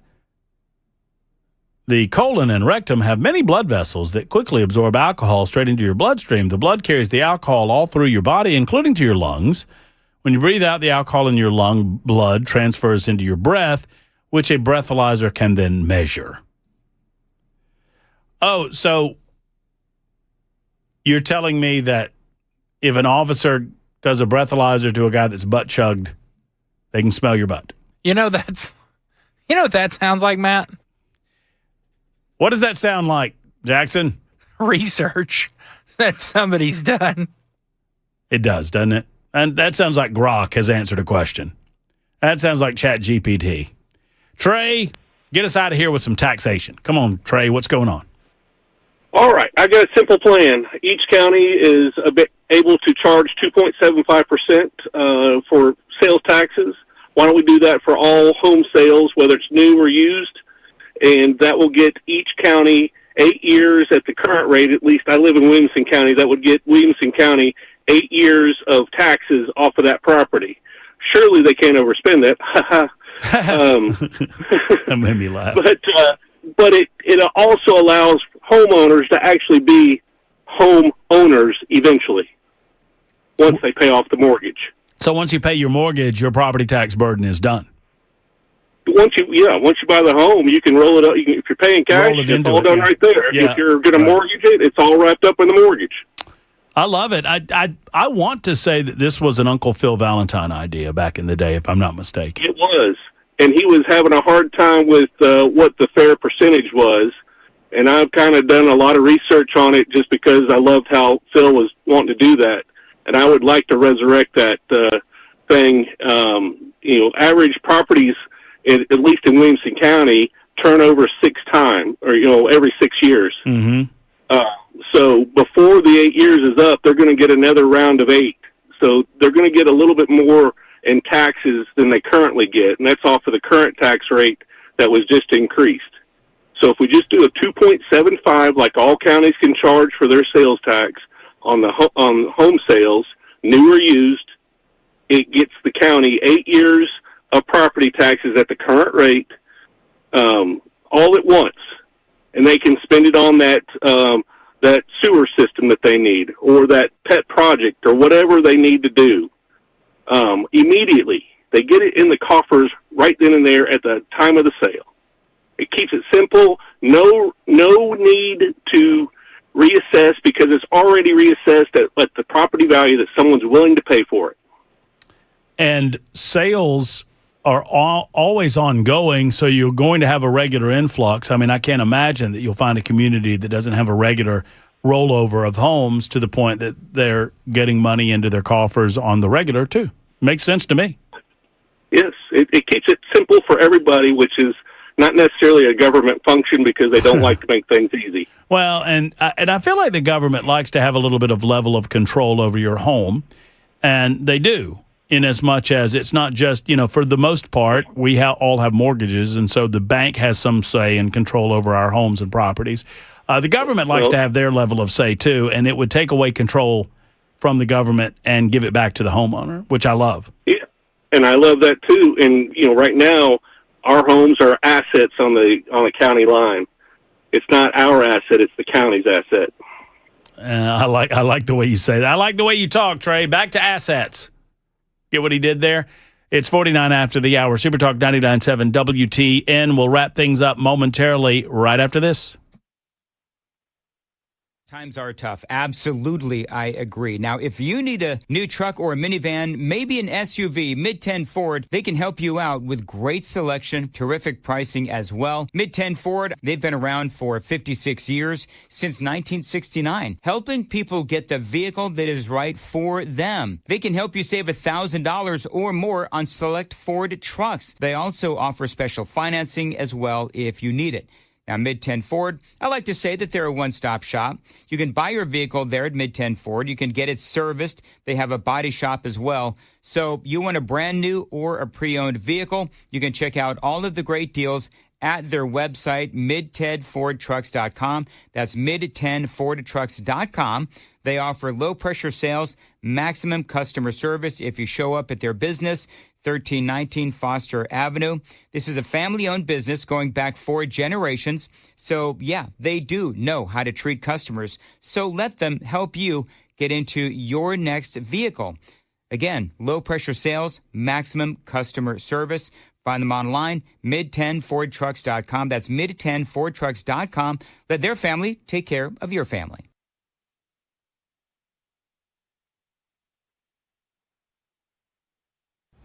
Hey, what's up, guys? It's Matt Murphy with Super Talk 99.7 WTN, and this morning we are out and about at my house, my brand new house that I've been talking about on the radio, with Nate from USS. What's up, brother? How are you? I'm excellent. How about you? I'm doing well. Good. We invited Nate out. Now, obviously, when you're a new homeowner, especially when you buy a house that's got a few years on it, you don't know what you're dealing with in terms of foundation. And I know that Nate knows a lot more about what I don't see and what I don't know about than I do. So bring the experts out and get them to check out your house.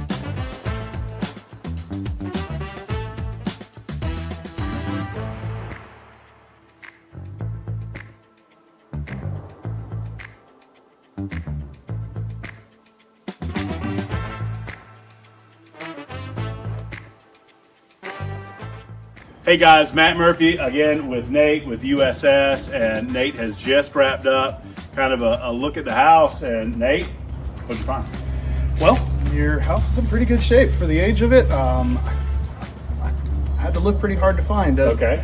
Your house being on a slope like it is here, I think we could do a lot of good by trying to terminate your downspouts a little further from the house there. Okay. Roof water is the killer of foundations, and so if we can just get it to a positive grade to drain away from your house, I think that's real cheap insurance. You want to kind of get it out and downhill. That's right. Yeah. That's So the idea. make sure that it doesn't come right back down towards the foundation walls, causing issues, settlement, or leakage. Now, if folks are watching this video and they are like, we need to get Nate out to the house to do a look. I mean, I watched you do it. It's, like 30, 45 minutes, something like that. Yeah. To do a comprehensive kind of an examination around the house. And they just give you a call and schedule? Yeah, absolutely. You can call our main phone number, or you can call or reach USSTN.com and schedule right through the website there. Our girls in the call center will get back to you just about immediately, as long as it's during business hours. So this just makes a lot of sense, folks, for you guys to do an examination of your house like we've done, to check it out. I'm going to get those gutters done with Nate and his team at USS, and then we'll do a video and let you know how those look at the end of all of this. So thank you, guys. Hey, that'd be great. We appreciate you, brother. Matt, we appreciate you.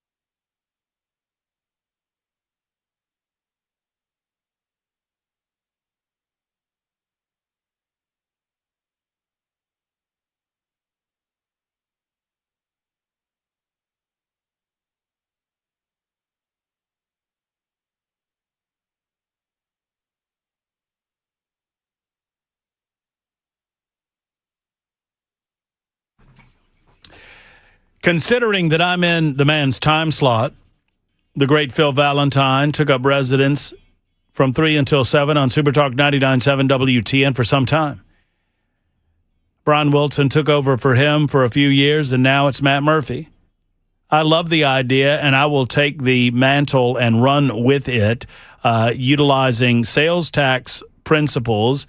You can eliminate property tax, and if you pay off your home, you no longer owe the government anything on that property. Why wouldn't we do it that way? The amount of rollover, the amount of people moving from this property to that, rental property would all obviously be impacted by it in terms of property tax. I mean, I think it's a great idea.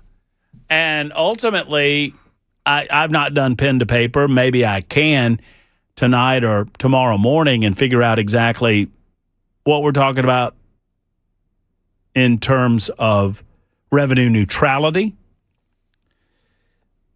The politicians, conservative though they may be, they're already not going to want to give up the power and control that exists with property taxes. They like it. Whether they tell you this or not, the government loves the idea of if you don't mind your manners, they can seize your property. They love it. They love that idea. They love the idea that they have, and they still have covenants and they still have certain aspects that they might control in a town, in a city, in a neighborhood. But they shouldn't be able to control you based on liens against your property because they don't own the property. You do. Jackson, you want to finish up with, and yes, 2407 says it should be statewide. Of course it would be statewide. You would have to do it statewide. You could not pit counties against counties.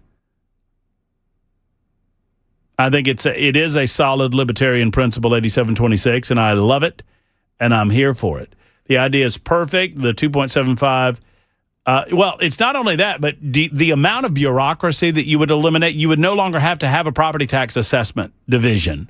You would no longer have to have so many people working in government. Government is not a jobs program, or at least it's not designed to be a jobs program, nor should it be. And you wouldn't have all of those people working off the government, so you would save money on that front too. It's a win-win, except for those losing their jobs within the government, but you can go work somewhere else. Jackson, I'm going to tell you a story to finish the show that you're not going to believe. It would rise to the level of nincompoops in the news, but I don't know who the nincompoop would be here. It's just an amazing story. You ready? You played high school football. You played ball? I did. Number 61. Yes, sir. Jay Willie. An Arkansas high school football player practiced for over an hour with blank in his helmet. I saw the story. Did you? A venomous snake. Okay, so a copperhead is venomous? Yes. Oh, yes. Oh, yes. His coaches discovered it. This happened in Maumelle High School. The athletic director, Kirk Horton, said his staff was left stunned after one of their players brought his helmet for inspection during the middle of practice. It was really just shock and disbelief, Horton told local KARK. I've got a better shot at winning the lottery than seeing this in my 10 years. He found during the inspection of his helmet a 2-foot-long cottonmouth snake inside. Oh, there are photos available. The venomous snake had apparently found its way underneath the helmet's padding. It stayed hidden from view until the student began noticing a strange feeling in the headpiece during practice. The school staff was able to secure the helmet inside of a tote bag before Animal Services arrived to take custody of the creature. Shocking images show how the agency was able to safely submerge the helmet in a sink and coaxed the serpent into coming out, and they captured it. I've removed a snake out of a car vent, out of an engine, out of purses, out of backpacks. I've never removed one out of a helmet. Can you imagine how difficult it is for this young man to put a helmet on again? Double checking it. You got to triple check your helmets, folks. I remember I got into my mama's car. God rest her soul. It was when she was still driving. I was a youngster. The old Toyota Corolla. No. I'm sorry. Cressida. It was a Toyota. It was a Cressida.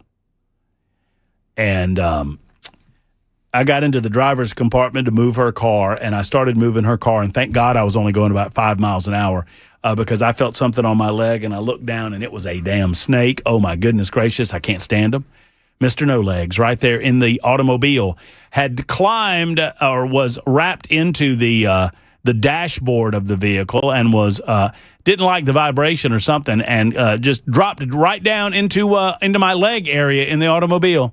Had I been driving more than 5 miles an hour, I would no longer be here because I would have immediately crashed and killed myself. Oh, my God. I don't know. Well, I dislike spiders more, but spiders and snakes, I can't abide them. I cannot abide them. And don't tell me they do good things for our land. I don't care. I leave them be. If they're in their house, they're safe. If they're in my house, they're dead. And that's the way I live by. That's rules to live by for Matt Murphy. For Jackson Williams, for Ken Weaver and the rest of the crew, Matt Murphy speaking and saying, I hope you have a wonderful evening. Hug your loved ones. We'll see you tomorrow, folks.